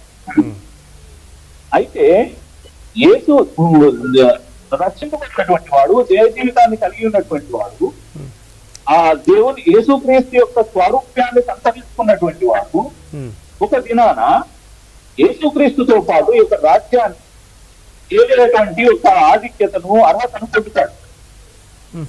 అంటే మనం రాజ్య సంబంధమైనటువంటి ఉన్నతమైనటువంటి విషయాల్ని ఆలోచించకుండా ఉండడానికి కేవలం వేషధారణ, ఆహార అలవాట్లు, ఒట్టు, దోచీలు, దోషలు, అడ్డాల గురించి మనల్ని ఈ యొక్క చిన్న బాడీలో కప్పల్లాగా చేసి వీటి మీద చర్చించుకొని ఇందులో వీళ్ళ పుష్పం సావాలనేటువంటి ఒక కుట్ర. అంటే ఉన్నతమైనటువంటి విషయాలు. ఒక వచనము నేను చదివి వినిపిస్తాను, ఒక మధురమైనటువంటి వచనము, దయచేసి గమనించండి. ఫిలిప్పీ 4వ అధ్యాయం, ఫిలిప్పీలకు రాసిన 4వ అధ్యాయము 8వ వచనంలో, వ్యక్తికు సహోదరులారా, ఏ యోగ్యత నింపైనను ఉండిన ఎడల ఏవి సత్యమైనవో, ఏవి మత్యమైనవో, ఏవి న్యాయమైనవో, ఏవి పవిత్రమైనవో, ఏవి రమ్యమైనవో, ఏవి ఖ్యాతి కలవో వాటి మీద ధ్యానం పడండి. రమ్యమైనవి, ఖ్యాతి గలవి, వేటి గురించి మాట్లాడుతున్నాడు? నీ బొట్టు గురించి కాదు, నీ ధోతి గురించి కాదు, నీ నామాల గురించి కాదు, నీ యొక్క వేషధారణ గురించి కాదు. ఫర్ ఎగ్జాంపుల్, నేను ఒకసారి ఒక ట్రైబల్ ఏరియాకి, ఒక కొండ ప్రాంతాలకి వెళ్ళినప్పుడు అక్కడ వాళ్ళు వేషధారణ చాలా పాపం, వాళ్ళు చాలా పెద్ద స్థితిలో ఉండి, సరిగ్గా కట్టుకోవడానికి బట్టలు లేని పరిస్థితులలో, పేద స్థితిలో ఉండి వాళ్ళు పిల్లులను, ఎలుకలను, తొండలను, ఉరుగులను పట్టుకొని తింటున్నారు. సో ఫోకస్ అర్థమైంది. మీరు ఆ ఆహారాన్ని మానేయమని చెప్పాలా, లేకపోతే నమ్మి బాప్తిస్మం పొందేవారు రక్షింపబడతారు అని చెప్పాలా? ఈ యొక్క క్రీస్తునందున్నటువంటి సరళతను బోధించాలా, లేకపోతే మీ ఆహార అలవాటు మానేసుకోండి, మీరు తూడు దొరుకుకోండి, మీరు బొట్టు పెట్టుకోండి అని చెప్పాలా? ఓకే, మరలా మేము మీ దగ్గరకు వస్తాం బ్రదర్. అంత ముందుగా ప్రవీణ్ బ్రదర్, మీరు ఏదో చెప్పాలనుకున్నారు. అంటే మనము పౌరాణిక నేపథ్యం చూపించి బొట్టు అంటే ఏంటి అని చెప్పే ప్రయత్నం మనం ఇంతవరకు ఇంతకుముందు గరికపాటి గారు చెప్పిన దాన్ని తీసుకుని మనము ఏముంది అనేది మనం చెప్పుకున్నాం. కానీ మనకందరికీ తెలిసిన విషయం ఏమిటి అని అంటే ఈ పురాణ నేపథ్యం అంతా కూడా 7th సెంచరీ లేకపోతే 6th సెంచరీ ఏడి తర్వాత వచ్చిందే, 6వ శతాబ్దం 7వ శతాబ్దం తర్వాత వచ్చిందే అన్నది మనకు తెలుసు. ఇది చాలా డిబేట్స్ లో మనం మాట్లాడాం వీటి గురించి. అదే నేను చదివిన మాట కూడా 11వ శతాబ్దం తర్వాతనే ఈ నిలువు బొట్లు అడ్డబొట్లు వచ్చాయని ఆయన రాస్తున్నాడు.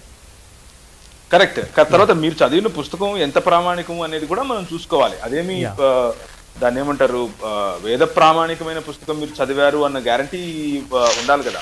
ఎందుకు నేను ఆ మాట చెప్తున్నాను అని అంటే, మనకు కల్దీయుల సమయంలోనే బొట్లున్నాయి. అబ్రహాం నివసించినటువంటి మెసొపొటేమియా ప్రాంతంలో బొట్లు పెట్టుకున్నట్లుగా మనకు విగ్రహాలు బయటపడ్డాయి కదా, కొత్త ఏం కాదు. This is a cultural issue. కల్దీయులు వారిని మిగిలిన వారి నుంచి వేరుపరచుకోవడానికి బొట్లు పెట్టుకున్నారు, పచ్చబొట్లు పొడిపించుకున్నారు. ఈ రోజుకు అరబ్బీయులు వేరే రకమైన బొట్లు పెట్టుకున్నారు, టిబెటన్స్ వేరే బొట్లు పెట్టుకున్నారు. ఇలా చూసుకుంటూ పోతే శాతవాహనులు పెట్టుకున్న బొట్టు వేరు, అది రిలీజియస్ కాదు. శాతవాహనులు పెట్టుకున్నది రిలీజియస్ బొట్టు కాదు, శాతవాహనులు పెట్టుకున్నది రాజ్యపరమైనటువంటి బొట్టు. మౌర్యులు పెట్టుకున్నారు బొట్టు, అది రిలీజియస్ బొట్టు కాదు, ఒక రాజ్యానికి ఒక వంశానికి చెందినటువంటి గుర్తింపు. సో గుర్తింపులు ఇవి దీస్ ఆర్ ఐకన్స్. అలాగే ఇంతకు ముందు సాంబశివరావు గారు అలాగే జాన్ కొయ్య గారు చెప్పినట్టుగా 100% ఆయా ప్రాంతాలలో బొట్టు వెనుక విగ్రహారాధన అనేది ఉంది. దీన్ని మనం డినై చేయట్లేదు. అలాగే ఈ సొంత జ్ఞానం రంగరించుకుని బొట్లలో కొత్త సైన్స్ క్రియేట్ చేయాలి అని చెప్పి దేంట్లో ఈ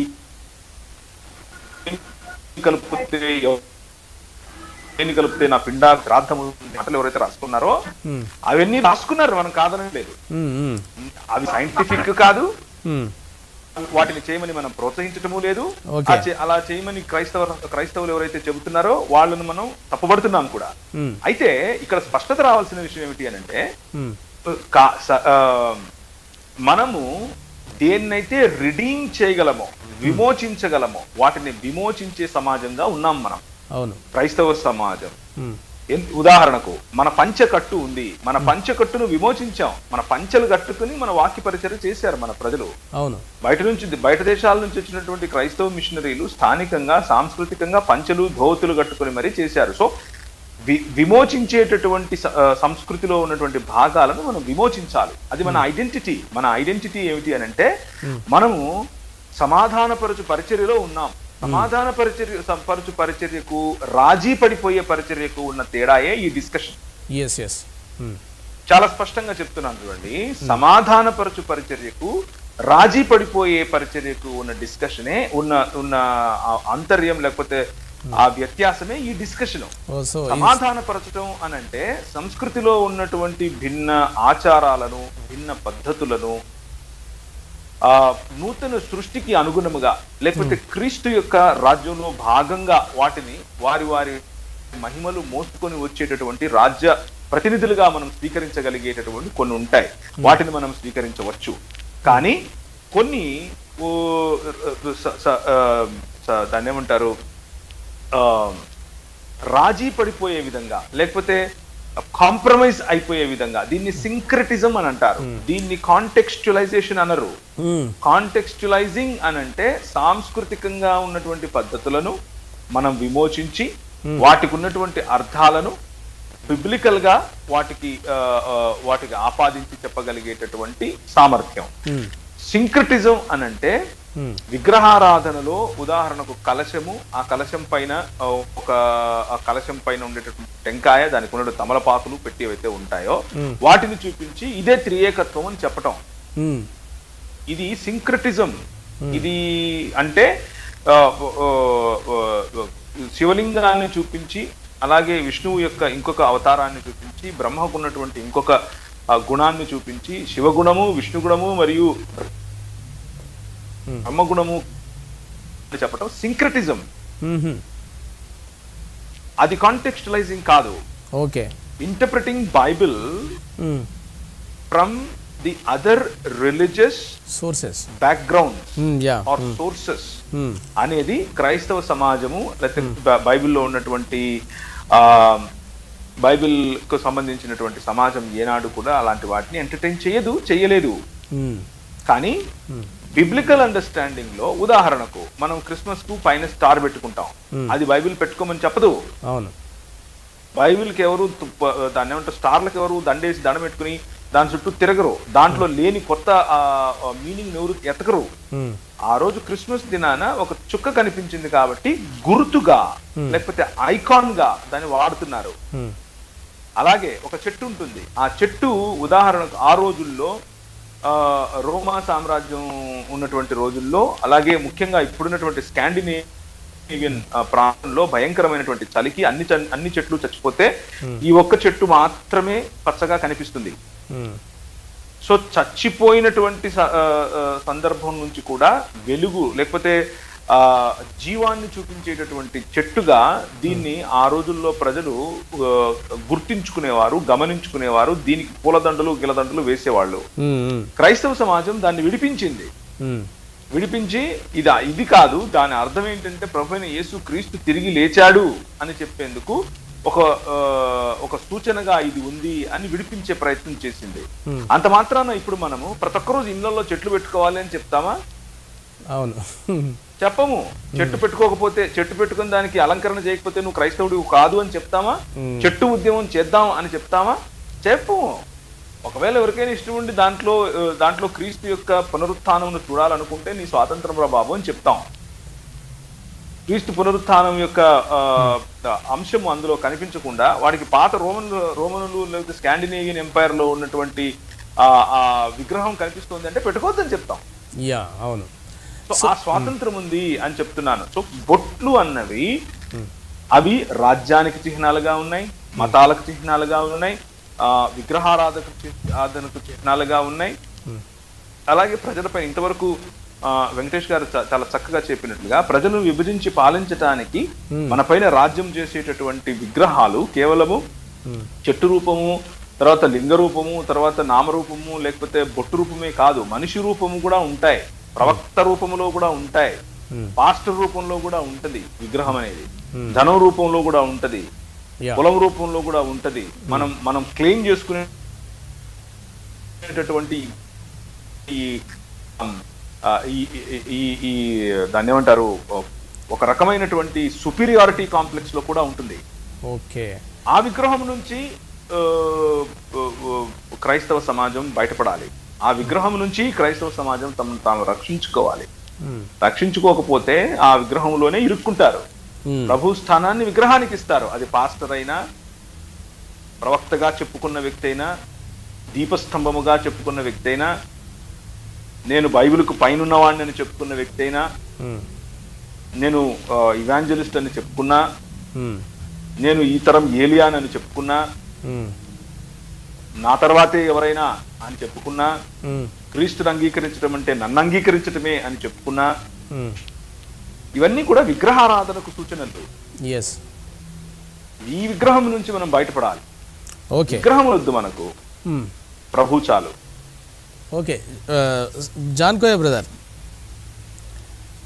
మనము ఇలాంటి ఏ అయితే భావజాలాన్ని లేకపోతే నేనే నేనే అనేటువంటి ఒక సుపీరియారిటీ వ్యక్తిత్వాన్ని ప్రదర్శిస్తున్నటువంటి అలాంటి వారిని విగ్రహాలుగా చేసుకొని నమ్ముతున్నటువంటి వారి వెనకాల వెళ్తున్నటువంటి వారు ఆలోచించాల్సిన విషయం.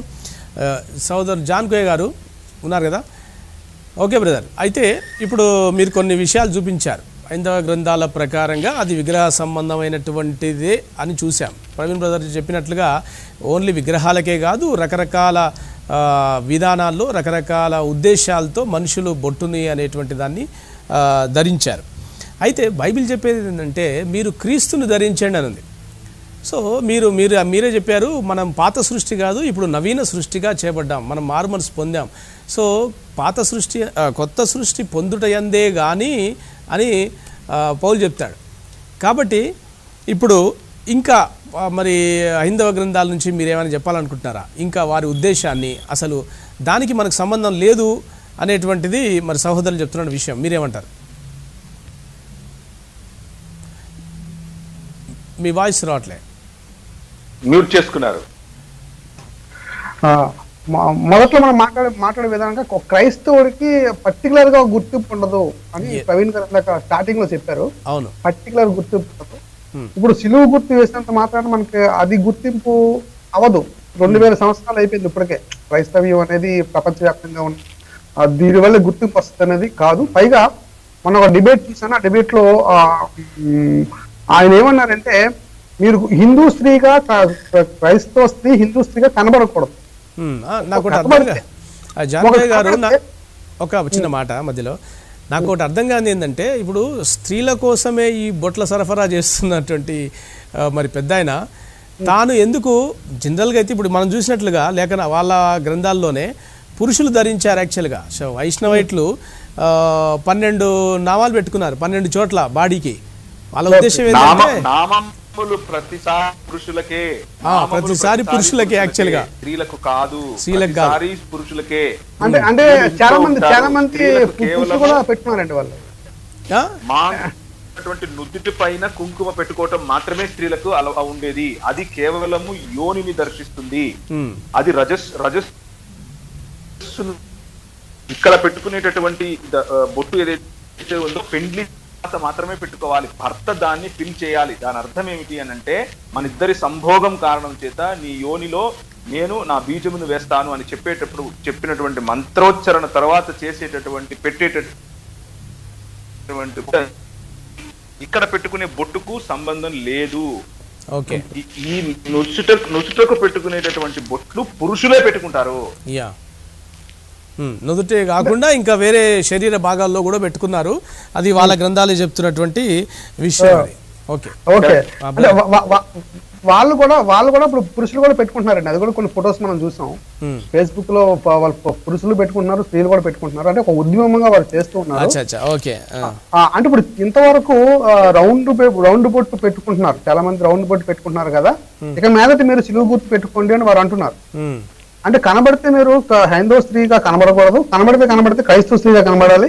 క్రైస్తవ గుర్తు ఏంటంటే సిలువ, కనుక ఆ సిలువ గుర్తుగా కనబడితేనే బాగుంటది అని అంటున్నారు. అంటే వారు ఆ హైందవ స్త్రీగా కనబడకుండా క్రైస్తవ స్త్రీగా అనే ఒక కొత్త ఐడెంటిటీని తీసుకొచ్చారు. అంటే ఇంతవరకు ఎవరైతే బొట్టు పెట్టుకోవచ్చు అని అంటున్నారో, ఇప్పుడు వరకు టిల్ డేట్ వరకు ఎవరైతే బొట్టు పెట్టుకోవచ్చు అని అంటున్నారో అలాంటి వారికి ఈయన చెప్పాలంటే ఈయన కొత్త రకమైన సిద్ధాంతాన్ని తీసుకొచ్చారని చెప్పాలండి. ఇప్పుడు వారు ఏమంటారో మనం చూడాలి. మనం బొట్టు పెట్టుకోవచ్చు అని అంటున్నారో, బొట్టు అని ప్రసంగాలు చేశారో వాళ్ళందరూ ఇప్పుడు ఏం చేస్తారు?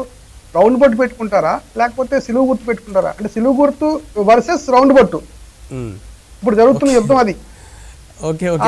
ఇంకోటి ఏంటంటే విధవరాలు పెట్టుకోవాలా వద్దా? విధవర అసలు నా ప్రశ్న ఏంటంటే క్రైస్తవ స్త్రీకి మనం పెట్టుకుంటున్నాం.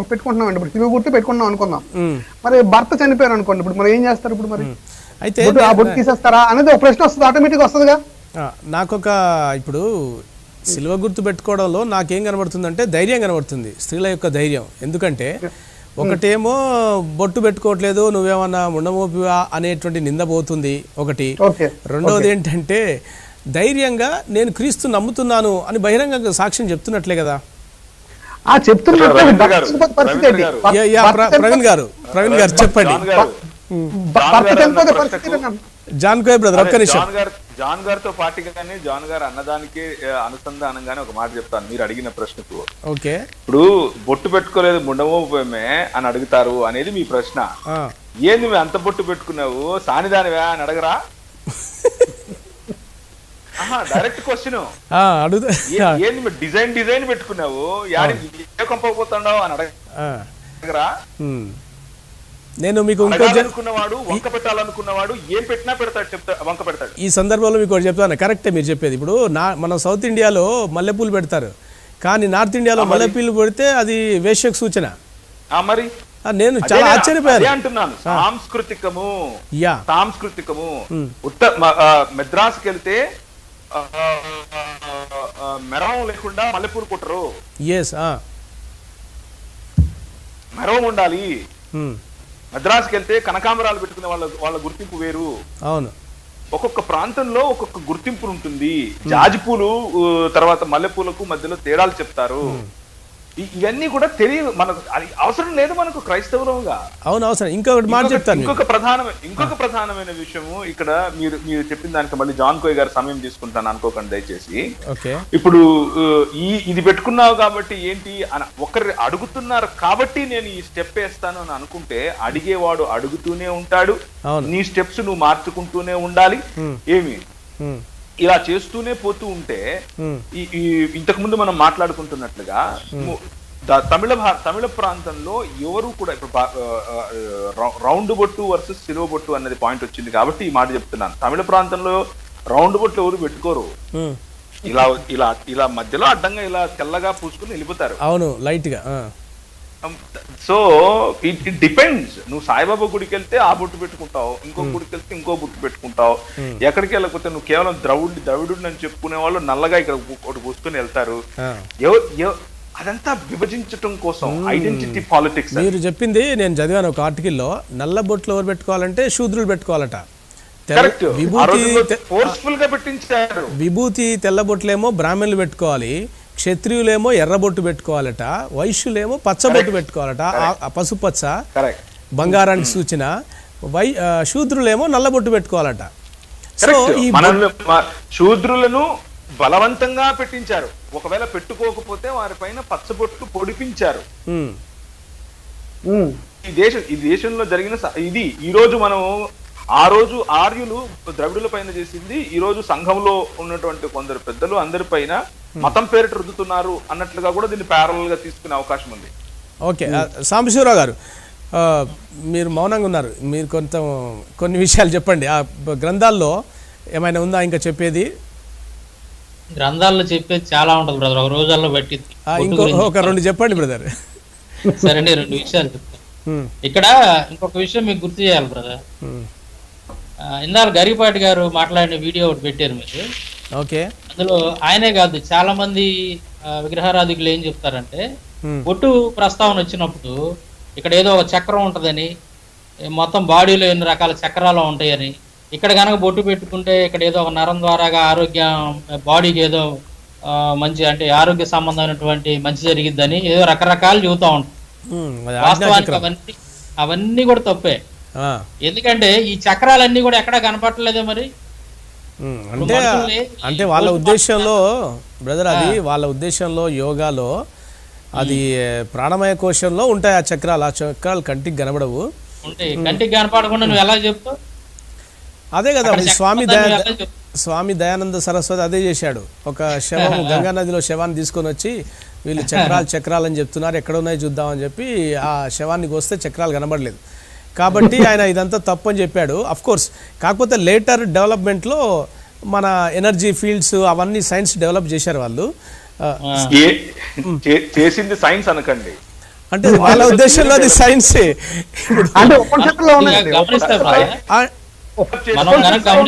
అంటే ప్రతి లైఫ్ ఉన్నటువంటి ప్రతిదానికి ఒక ఎనర్జీ క్షేత్రం ఉంటుంది. సో అట్లాగే బాడీలో ఉంటుంది.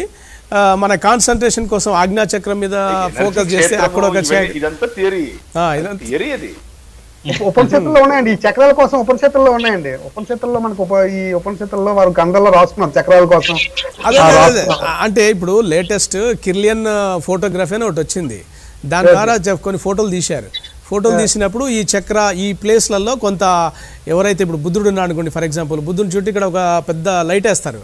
అదేంటంటే బుద్ధుడు అంతా ఫోకస్ అంతా ఇక్కడ చూసి చూసి ధ్యానం చేసి ఆ చక్రాన్ని డెవలప్ చేశాడు. అవన్నీ కూడా ఫోటో తీయకుండా చచ్చిపోయినప్పుడు ఫోటో ఎవరో శిల్పం చెప్తే దాని దగ్గర చక్రం కనిపించింది అని ఫోటో. కిలియన్ ఫోటోగ్రఫీ అంటే ఎట్లా కిల్లి వేసుకొని తింటాం అనుకుంటున్నారా ఏంటి? ఓకే, అంటే వాళ్ళు చెప్తున్న విషయాలు చెప్తున్నా మీకు. సో ఎనీవే సాంబశివరావు గారు చెప్పండి, కంటిన్యూ చేయండి. ఇండియాలో వీళ్ళు చెప్పినట్టుగా బొట్టు పెట్టుకున్నటువంటి స్త్రీలను గమనించిన ఫారిన్ కంట్రీస్ లో అసలు బొట్టు పెట్టుకునే వాళ్ళు చాలా మంది ఉన్నారు. అవును, మనం కనుక కొద్ది బొట్టు పెట్టుకునే వాళ్ళు అందరూ ఎవరు పెట్టుకోరు అసలు. అవును, వీళ్ళిద్దరి మధ్య కంపారిజన్ చేస్తే మన ఇండియాలో బొట్టు పెట్టుకునే వాళ్ళకంటే కూడా వాళ్ళు ఇంకా హెల్తీగా ఉంటున్నారు, చాలా హెల్తీగా ఉంటున్నారు, ఎక్కువ వాళ్ళకి లైఫ్ టైం ఇంకా ఎక్కువ ఉంది, మనకంటే ఇంకా హుషారుగా ఎనర్జెటిక్ గా ఉన్నారు.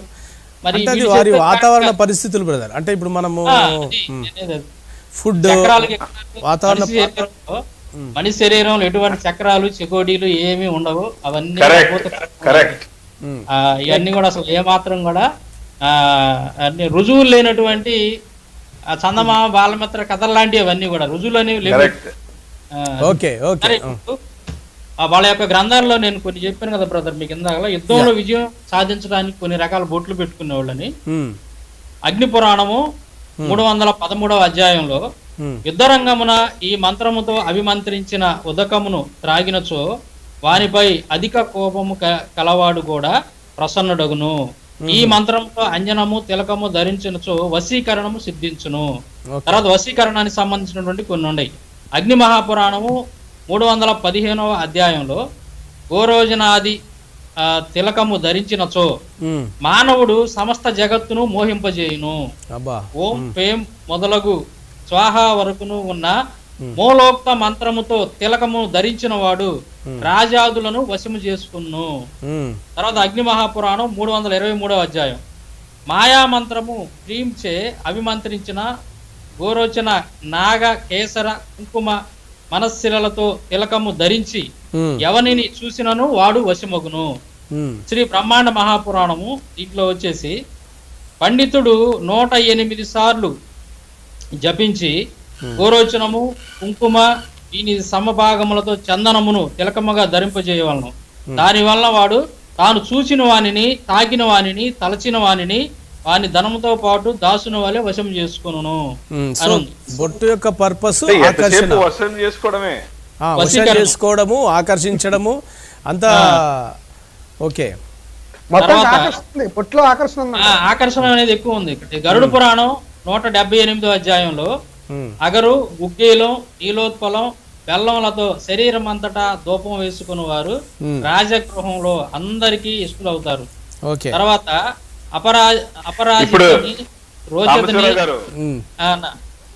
రామశివరావు గారు, ఇప్పుడు మీరు ఇవన్నీ చదివి ఈ బొట్టు ఉద్యమం వాళ్ళకు అల్లం బెల్లం పచ్చి బెల్లం ఇవన్నీ కలుపుకొని తిరివేసుకోమని చెప్తారా?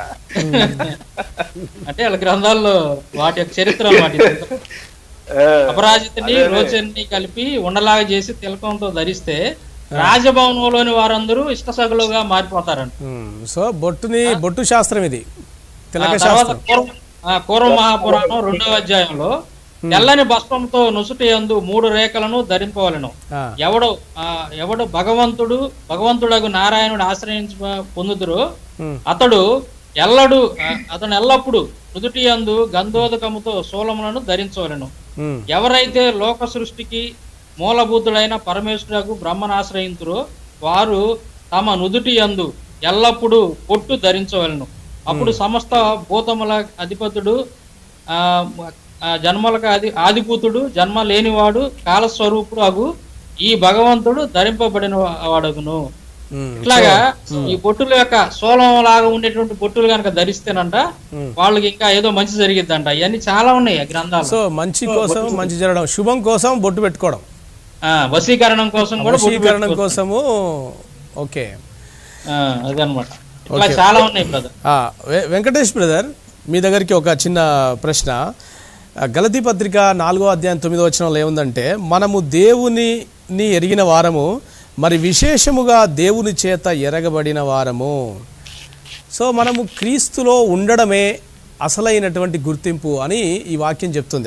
అపోస్తలుడైన పౌలు రాస్తున్నాడు. అదేవిధంగా హోషేయ గ్రంథము 5వ అధ్యాయం 4వ వచనంలో, తమ క్రియల చేత అభ్యంతరపరచబడిన వారై తమ దేవుని యొద్దకు తిరిగి రాలేకపోవాడు, వారితో వ్యభిచార మనస్సుండుట వలన వారు యెహోవాను ఎరిగి ఉండరు, ఎరగక ఇందురు. అంటే క్రీస్తును ధరించడము, దేవుని యొక్క గుణలక్షణాలను మన జీవితంలో చూపించడము, మన క్రియల చేత చూపించడము, ఇదే అసలైనటువంటి గుర్తింపు అని దేవుని వాక్యం చెప్తుంది. సో దీని విషయంలో మీరు ఇంకా యాడ్ చేస్తారా? అవును బ్రదర్, ఇప్పుడు మనము ప్రభు దగ్గరికి రావడము, ప్రభు యొక్క రాజ్యంలో, ప్రభు సన్నిధిలో మనం చేరడానికి నువ్వు పెట్టుకునే బొట్టును బట్టి, నువ్వు వేసుకునేటువంటి స్ఫూర్తిని బట్టి, నువ్వు కట్టుకునేటువంటి దోషిని బట్టి రాము, కానీ మన క్రియలను బట్టి మనకు బహుమానము, మనము మన యొక్క జీవిత విధానము, మన యొక్క హృదయంలో దేవుని విషయమై మనకు ఉన్నటువంటి ఆ యొక్క ఆసక్తి, ప్రభువును తీసుకొని ప్రభులాగా జీవించినటువంటి విధానాన్ని బట్టి ప్రభువు మనల్ని యాక్సెప్ట్ చేయడము లేకపోతే స్వీకరించడం అనేది జరుగుతుంది. ఇందాక మీరు సహోదరులు చెప్తున్నటువంటి విషయాలన్నీ చూస్తుంటే, హిందూ గ్రంథాల నుండి చదువుతున్న విషయాలను చూస్తుంటే, నాకు ఒక కొద్ది రోజుల క్రితం వైరల్ అయినటువంటి ఒక వీడియో నాకు, ఒక MBBS డాక్టర్ ఆవు పేడను తీసుకొని తను తింటూ, మా మమ్మీ ఇది తిని నాకు అన్నది సుఖప్రసవం అయింది అని అంటున్నాడు. అంటే ఇలాంటివి కూడా సంఘంలో దత్తత తీసుకుంటాను అనేటువంటి భయం నాకు కలుగుతుంది. ఇంకొక ప్రాముఖ్యమైనటువంటి విషయము నాకు చెప్దామనుకుంటున్నాను. ఇందాక ప్రవీణ్ బ్రదర్ కూడా ఆ ప్రవక్తల గురించి, అపోస్తలుల గురించి, దైవజనుల గురించి మాట్లాడుతూ ఉన్నాడు. అయితే నేడు తెలంగాణలో ఉన్నటువంటి అపోస్తలు, ప్రవక్తలు, మోషేలు, అహరోనులు, ఏలియాలు, వీళ్ళందరూ మన మధ్య సంచరిస్తున్నారు. అయితే వాళ్ళు ఏమంటున్నారంటే, నా గురించి ఒక 5% కూడా మీరు చూడలేదు, ఇంకా 95% నా నుండి మీరు చూడాల్సి ఉంటుంది, వినాల్సి చదవాల్సి ఉన్నది అని అంటున్నారు. అయితే నేనేమంటానంటే, దీన్ని బట్టి ఒక సహోదరుడు ఫేస్బుక్ లో పోస్ట్ పెట్టింది ఏంటంటే, మీరు ఆ సహోదరుల్ని తెలుసుకోకుండా క్రీస్తుని తెలుసుకోరు అంటున్నాడు, తెలుసుకోలేరు అంటున్నాడు. ఎంతో ప్రమాదకరమైనటువంటి స్టేట్మెంట్. అవునవును. దీని మీద నేనేమంటానంటే, యెషయా గ్రంథములో 2వ అధ్యాయం 22వ వచనములో, తన నాసికారంధ్రములలో ప్రాణము కలిగిన నరుని లక్ష్య పెట్టకును, వాడిని ఏ విషయంలో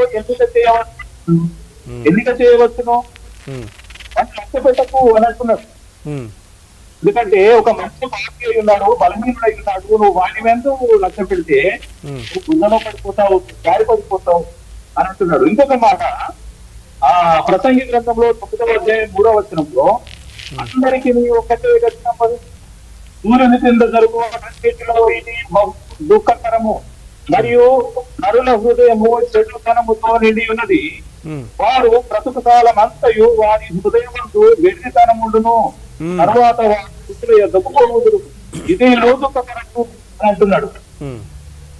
ఒక మనిషిని అర్థం చేసుకునేడానికి నువ్వు జీవితకాలం వెచ్చిస్తే ఇక దేవుని కొరకు ఏం ఆలోచిస్తావు? నీ శ్రమ అంతా, నీ యొక్క ఆలోచన అంతా, నీ యొక్క బలం అంతా, నీ శక్తి అంతా కూడా ఒక వ్యక్తిని అర్థం చేసుకోవడానికి ఏం చేస్తున్నావు నీ జీవితాన్ని? యేసుక్రీస్తు ఎప్పుడు అర్థమవుతాయి? మరి యేసుక్రీస్తు తట్టు చూడాలి కానీ ఈ ప్రవక్త, ఏలియాలు, మోసేలు ప్రభువును చూపెట్టాలి. అపోస్తలులు చేసిన పని అదే. మీరు యేసుక్రీస్తు చూడండి, దేవుణ్ణి చూడండి, ప్రవక్తలు చేసిన పని అదే. దేవుని తట్టు వారి యొక్క దృష్టిని డైవర్ట్ చేసిండు. అయితే హెబ్రీ పత్రిక 12వ వచనంలో, మనము కూడా ప్రతి వారమును సులువుగా పెట్టు పాపమును విడిచిపెట్టి విశ్వాసమునకు దానిని కొనసాగించేవాడు నేను యేసు వైపు చూస్తూ మన ఎదుట ఉంచబడిన పట్టకులు ఓపికతో పరుగెత్తుదము. ఆయన తన ఎదుట ఉంచబడిన ఆనందము కొరకై అవమానమును నిర్లక్ష్యము పెట్టి విలువను దేవుని సింహాసనం యొక్క కుడిపార్శ్వమున ఆశీర్వదించాడు. రక్షణకర్త అయినటువంటి యేసు తట్టు చూసి ఆయనను మాదిరిగా తీసుకొని ఆయనను ధరించి ఆయనను అర్థం చేసుకోవాలని డైరెక్ట్ గా కానీ ఈ అపోస్తలను ఏలియాలను అర్థం చేసుకుంటూ పోతే అభినవ అపోస్తల గురించి చెప్తున్నాను నేను. అవును, దీని కొరకు మన జీవితం వ్యర్థం చేసుకుంటే కనుక మనకు ఎలాంటి ప్రయోజనము ప్రభువు దగ్గర దొరకదు, ఎలాంటి బహుమానం దేవుని దగ్గర దొరకదు. ఇది గుర్తుపెట్టుకోవాలి. అనేకులు ఒక మాయలో పడిపోతున్నారు. ఎంత అర్థమైతే లేదో వాళ్ళకు, నాకైతే చాలా దుఃఖకరంగా ఉన్నది. వాళ్ళకు ఒక హెచ్చరిక, మీరు ప్రభు తట్టు చూడండి,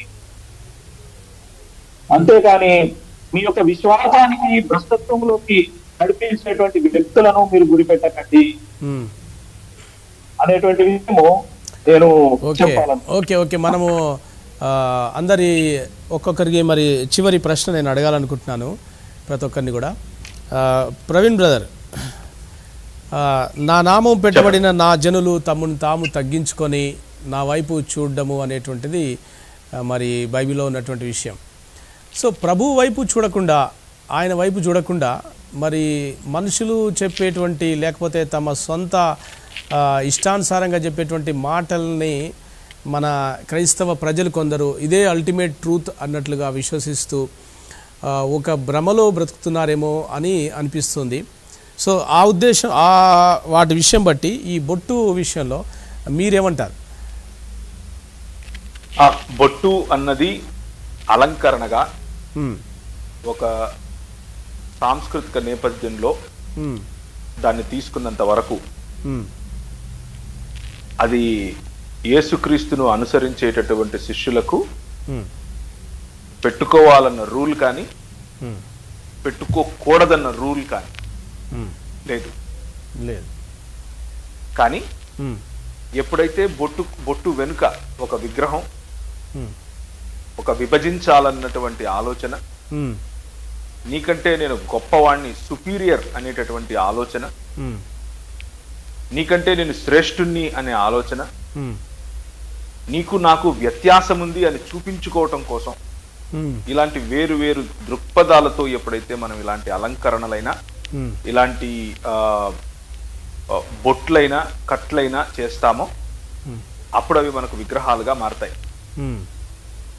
అప్పుడు దేవుని స్థానాన్ని మనము వాటికి ఫ్యాషన్స్కైనా, బట్టలకైనా, కట్లకైనా, బొట్లకైనా, భోజనాలకైనా, ఇళ్లకైనా ఇచ్చిన వాళ్ళం అవుతాం. మన హృదయంలో ఉండేటటువంటి దృక్పథం చాలా ప్రాముఖ్యం. అందుకనే మనం నగలు ధరించేటప్పుడు, బంగారం ధరించేటప్పుడు, ఖరీదైన బట్టలు వేసుకునేటప్పుడు, ఏ అలంకరణ అయినా సరే కేవలం బొట్టే కాదు, అది అందరిలో మనం ఒకరం నేను ఒక మంచి మనిషిగా బ్రతకాలనుకుంటున్నాను అన్న ఐడెంటిటీ కాకుండా, నేను ఫలానా మతానికి, ఫలానా కులానికి, ఫలానా దేవీ దేవతలకు, ఫలానా లక్ష్మికి, ఫలానా సరస్వతికి, లేకపోతే ఫలానా డబ్బుకు, ఫలానా అంతస్తుకు, ఫలానా సమాజంలో ఉండేటటువంటి పరువు ప్రతిష్టలకు చెందిన వాడిని అని చూపించుకునేటటువంటివి ఏవైనా సరే వాటికి మనం దూరంగా ఉండాలి. ఇది క్రైస్తవ సమాజం నేర్చుకోవాలి. దీన్ని మనము ముందుకు తీసుకుని వెళ్ళాలి. అలాగని చెప్పి క్రైస్తవ సమాజం ఎప్పుడు కూడా యూనిఫార్మిటీని నేర్పదు. అంటే నువ్వు ఇలాగే వేసుకోవాలి, ఇలాగే ఉండాలి, ఇలాగే తినాలి, ఇదే మాట్లాడాలి, అరబీ మాట్లాడితేనే దేవుడు నిన్ను వింటాడు, తెల్లబట్టలు వేసుకుని గడ్డం పెంచుకుంటేనే నువ్వు ముస్లింవు, లేకపోతే నల్లబట్టలు వేసుకుని బురకా వేసుకుంటేనే నువ్వు ముస్లిం స్త్రీవి, భగవా కప్పుకుని నువ్వు ఫలానాది చేస్తేనే నువ్వు శైవుడివి, ఓం త్రయంబకం యజామహే అని చెప్తేనే నువ్వు శైవుడివి అని చెప్పే రూల్స్ మనకు లేవు.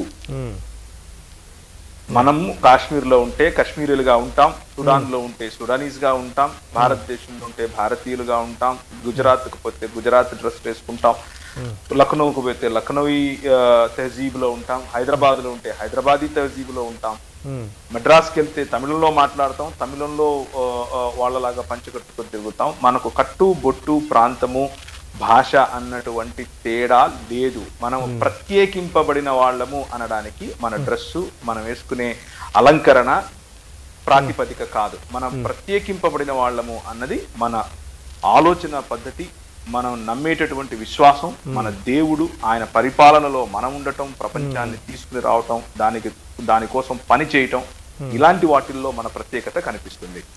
కాబట్టి బొట్టు అన్నది ఎవరైనా సరే దీన్ని మీరు చెయ్యాలి అని చెబితే అది తప్పు.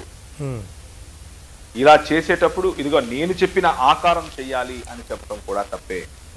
క్రైస్తవులకు సిలువ మాత్రమే ఏమీ గుర్తింపు కాదు. క్రైస్తవ సంఘము సిలువ కంటే ముందు ఇక్తస్ ను ఒక గుర్తింపుగా ఎన్నుకుంది. చేప గుర్తు వెనుక ఒక కంప్లీట్ కానటువంటి చేప గుర్తును ఎన్నుకుంది. సో ఇక్తస్ దాదాపు మూడు శతాబ్దాలు క్రైస్తవ సంఘాలకు చిహ్నంగా ఉంది. ఆ తర్వాత మెల్లిమెల్లిగా రోమనైజ్డ్ క్రైస్తవ సంఘంలో సిలువ అన్నది క్రైస్తవులకు గుర్తుగా మారింది.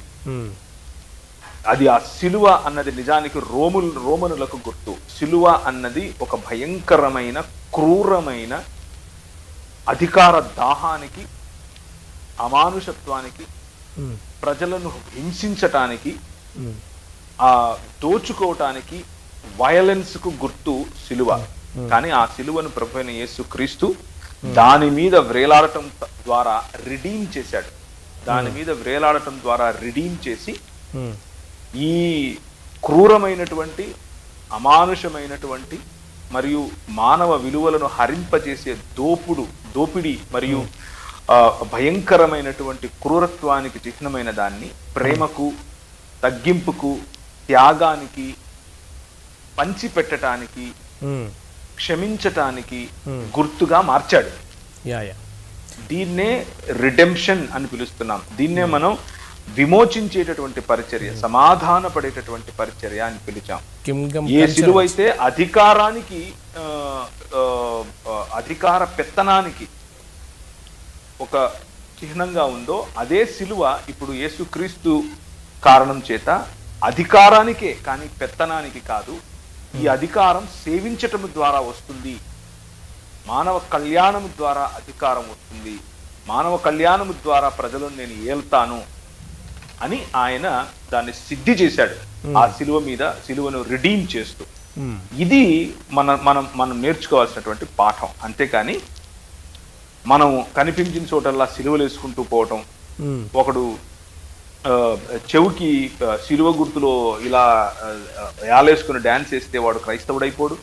అలా తీసి మనసులో ఏదో కక్ష, కార్పణ్యాలు, త్యాగరాహిత్యం, క్షమాపణ లేనటువంటి మనసు ఉంచుకొని తీసేసినా కూడా వాడేం క్రైస్తవుడు కాదు. క్రొత్త సృష్టి అవ్వాలి అని అంటే ఇది ధరించటము ధరించకపోవటంలో కాదు, మన మనసులో రూపాంతరం చెందటం గురించినటువంటి మాట, ప్రపంచములను రూపాంతరము చెందింపజేసేటటువంటి మాట. ఆ విధంగా మనం ఆలోచించాలి. ఆ విధంగా మనం ఆలోచించి ముఖ్యంగా విగ్రహారాధన సిలువ కూడా విగ్రహమయ్యే అవకాశం ఉంది. ఇక్తస్ కూడా విగ్రహమయ్యే అవకాశం ఉంది. పాస్టర్లు విగ్రహమయ్యే అవకాశం ఉంది. దైవజనులు విగ్రహమయ్యే అవకాశం ఉంది. ఇప్పుడు మనం చూస్తున్నటువంటి ఈ ప్యానెల్లో ఉన్నటువంటి వాళ్ళైనా, ఈ ప్రోగ్రామ్ అయినా సరే, ఈ ఛానల్ అయినా సరే విగ్రహమయ్యే అవకాశం ఉంది. దేన్ని కూడా ఇదే మాకు ఫైనల్ స్టాండర్డ్ అని అనుకోకుండా బైబిల్ను మరియు దేవుని యేసుక్రీస్తు ప్రభువును, ఆయన యొక్క మోడల్ను, ఆయన ఇచ్చినటువంటి ఉదాహరణను ఫాలో అవటం మాత్రమే క్రైస్తవులుగా మనకున్నటువంటి పిలుపు. Okay, thank you very much brother, చివరి మాటలు చెప్పినందుకు. ఆ తర్వాత ఒక్కొక్కరిగా మరి సహోదరుడు వెంకటేష్ బ్రదర్, మీ పరలోకపు తండ్రి పరిపూర్ణుడు గనుక మీరును పరిపూర్ణులై ఉండుడి అనేటువంటి యేసుక్రీస్తు మాట, మత్తయి సువార్త 5, 6, 7 అధ్యాయాల్లో ఆయన చెప్పినటువంటి బోధలే అసలైనటువంటి కల్చర్. క్రైస్తవులుగా మనం చేయాల్సినటువంటి, లేకపోతే మనం పాటించాల్సినటువంటి కల్చర్ అని ఒక భక్తుడు చెప్పగా నేను విన్నాను. సో మీ యొక్క చివరి మాటలు ఏం చెప్తారు, చెప్పండి. అయితే సంఘానికి శిరస్సుగా ఆ యేసుక్రీస్తును శిరస్సుగా వచ్చి ఆ శిరస్సు ప్లేస్ లో ఆక్యుపై చేసుకొని సంఘాలకు శిరస్సులుగా ఉండి అపోస్తలు ప్రవక్తలు అంటూ పేర్లు పెట్టిన వాళ్ళు దయచేసి గమనించాలి. ప్రభుకి ఇవ్వాల్సినటువంటి స్థానము ప్రభుకి అయితే చెప్పేది ఏంటంటే, నేను ఒక బైబిల్ వచనం చదివి వినిపిస్తాను. మత్తయి సువార్త 11:29-30 వచనాలు. నేను సాత్వికుడను ఏ మనస్సు గలవాడను అనుకుని నా యొద్ద నేర్చుకున్నాడు, ఇప్పుడు మీ ప్రాణములకు విశ్రాంతి దొరుకుతుంది. ఏలైనగా నా కాడు సులువుగాను నా ప్రాణము తేలికగాను. దయచేసి వ్యక్తుల కాడి తప్పు కాడిని వేయండి, అప్పుడు మీకు బహుమానం దొరుకుతుంది, మీ జీవితము సులభతరం అవుతుంది. ప్రభుకి ఇవ్వాల్సినటువంటి స్థానము ప్రభుకి అండి, సహోదరులకి ఇవ్వాల్సినటువంటి స్థానము సహోదరులు. అంతేగాని సహోదరులను ప్రభు స్థానంలో పెట్టి ప్రభుకు ఇంటి బయట గేటు బయట నిలబెట్టిన వారం అవుతాము. ఇది హెచ్చరిక. ఇది చాలా జాగ్రత్తగా వినాలి. మీరు వాక్యాన్ని అనుసరించండి, బైబిల్ని అనుసరించండి. అదేవిధంగా బొట్టులో ఏమి లేదు, బొట్టు తీసేయడంలో ఏం లేదు, బొట్టు పెట్టుకోవడంలో ఏం లేదు. దాన్ని అంశంగా చేసి రాద్ధాంతం చేసి అసలు ముందు మనకు హేళన పాలు కావద్దు. మన యొక్క ఇంట్లోని స్త్రీలను హేళన పాలు చేయొద్దు, అవమానం పాలు చేయొద్దు. ఇలాంటి అని నేను మాటలుగా చెప్తాను. Thank you brother. And John Koya brother, మీ యొక్క చివరి మాటలు చెప్పాల్సిందే కోరుతున్నాను. నా చివరి మాటలు ఏంటంటే అండి బ్రదర్, ఈ ఉద్యమాలు ఎందుకు మొదలయ్యాయి? బొట్టు పెట్టుకోమని చాలా మంది సహోదరులు ఎందుకు చెప్తున్నారు? ఈ రౌండ్ బొట్టు కానివ్వండి, సిలువు బొట్టు కానివ్వండి, ఎందుకు పెట్టుకున్నా పర్లేదు, పెట్టుకోలేకపోయినా పర్లేదు అని అంటున్నారు. చాలా మంది సేవకులు అంటున్నారు. ఇప్పుడు బెదర్ కూడా అదే అన్నారు. ఎందుకు ఇలా జరుగుతుంది అని మనం ఆలోచిస్తే మూలానికి వెళ్ళిపోతే, బొట్టు లేకపోతే ముండమోపు మొక్కల్లా ఉంటాయి అనే ఒక మాట ఉందండి, నానుడు ఉంది. ఒక భర్త ఒక భార్య చర్చికి వెళ్తుంది అనుకోండి, ఈయన అన్యుడు అనుకోండి, ఎందుకు బొట్టు తీసేస్తే ఒప్పుకోవట్లేదు భర్త? ఎందుకంటే ఆ బొట్టు తీసేస్తే ముండబోపు మొక్కలు అనే ఒక థాట్ మైండ్ లో ఉంది. మన దేశం నుంచి ఈ ముండమోపు అనే పదం పోవాలండి. ఏమండి, మరి విధవరాలని గౌరవించే సంస్కృతి కావాలి. ఆ రిఫార్మేషన్ జరగాలి మన ఇండియాలో. సో ఆ ఉద్యమం చేయమంటారు. అది పోతే విగ్రహ సంబంధమైన బొట్టుకు సంబంధించిన ప్రాబ్లం పోతుంది. అంటే మైండ్ సెట్ పోవాలి. ముఖ్యంగా భర్తలు, నమ్ముకోలేని భర్తలు, మీ భార్యలు ఒక చర్చికి వెళ్తుంటే మరి ముండమోపులు అనే ఆ నాలెడ్జ్ ఎలాగ వచ్చింది? ఎందుకంటే ఆ కల్చర్ లాగా ఉంది. అది పోవాలి, ఆ బేస్ పోవాలి. నా దేశం నుండి విధవరాలను గౌరవించే పరిస్థితి రావాలి. నా దేశంలో ముండమోపడే పదం పోవాలి. అప్పుడే ప్రాబ్లం సాల్వ్ అవుతుందని నా ఉద్దేశం అండి. ఇవి నా చివరి మాటలు. కనుక మాటలు ముగిస్తున్నాను.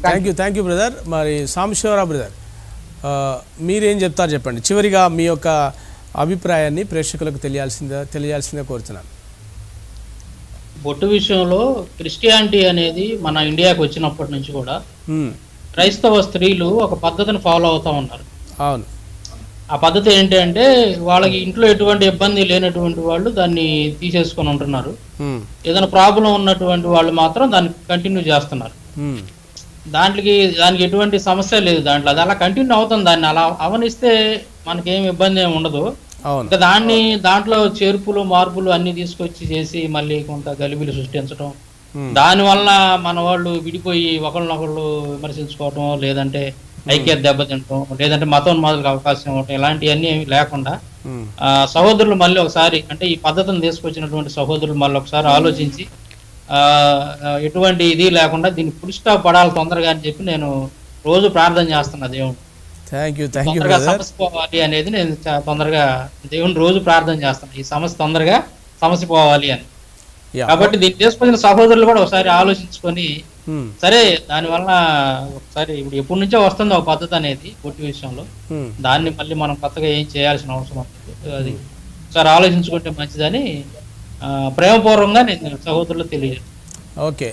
తిమోతికి రాసిన 2వ పత్రిక 2వ అధ్యాయంలో ఒక మాట చదువుతాను, 19వ వచనం చదువుతున్నాను. అయినను దేవుని యొక్క స్థిరమైన పునాది నిలకడగా ఉన్నది. ప్రభువు తన వారిని ఎరుగును అనునదియు, ప్రభువు నామమును ఒప్పుకొను ప్రతి వాడును దుర్నీతి నుండి తొలగిపోవాలని అనున్నదియు దానికి ముద్రగా ఉన్నది. సో ఇది అసలైనటువంటి కల్చర్. సో యేసుక్రీస్తును అనుసరించినటువంటి మనము ఏదో యేసుక్రీస్తులాగా గడ్డం పెట్టుకోవడము, యేసుక్రీస్తులాగా నిలువుటంగా ఒకటి వేసుకోవడం అది కాదు. కానీ మొదటి నుండి కూడా యేసుక్రీస్తు యొక్క ఆలోచనలను, ఆయన యొక్క జీవితాన్ని మాదిరిగా తీసుకొని ఆయనను మనం అనుసరిస్తున్నాం. క్రీస్తునందు ఉండడమే నూతనమైనటువంటి సృష్టి. కాబట్టి వీక్షిస్తున్న ప్రేక్షకులందరికీ కూడా ఇప్పుడు మా యొక్క డిస్కషన్ ద్వారా తేలిన విషయం ఏంటంటే, బొట్టు పెట్టుకోవడంలో ఏ ప్రాబ్లం లేదు, పెట్టుకోకపోవడంలో కూడా ప్రాబ్లం లేదు.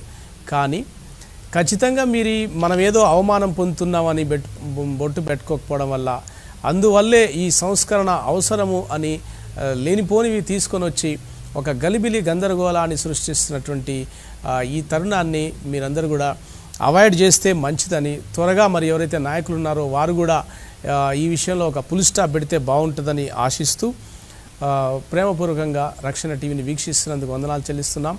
మరియు అనేకమైనటువంటి మంచి కార్యక్రమాలని మీ ముందుకు తీసుకొని వస్తున్నటువంటి రక్షణ టీవీని ఆదరించండి, మీ యొక్క సహకారాలను అందించగలరని కోరుతున్నాం. రక్షణ టీవీ గురించి మీ అనుదిన ప్రార్థనలో జ్ఞాపకం చేసుకోవాల్సిందిగా కోరుతూ ముగిస్తున్నాం. Thank you very much. Thank you brothers.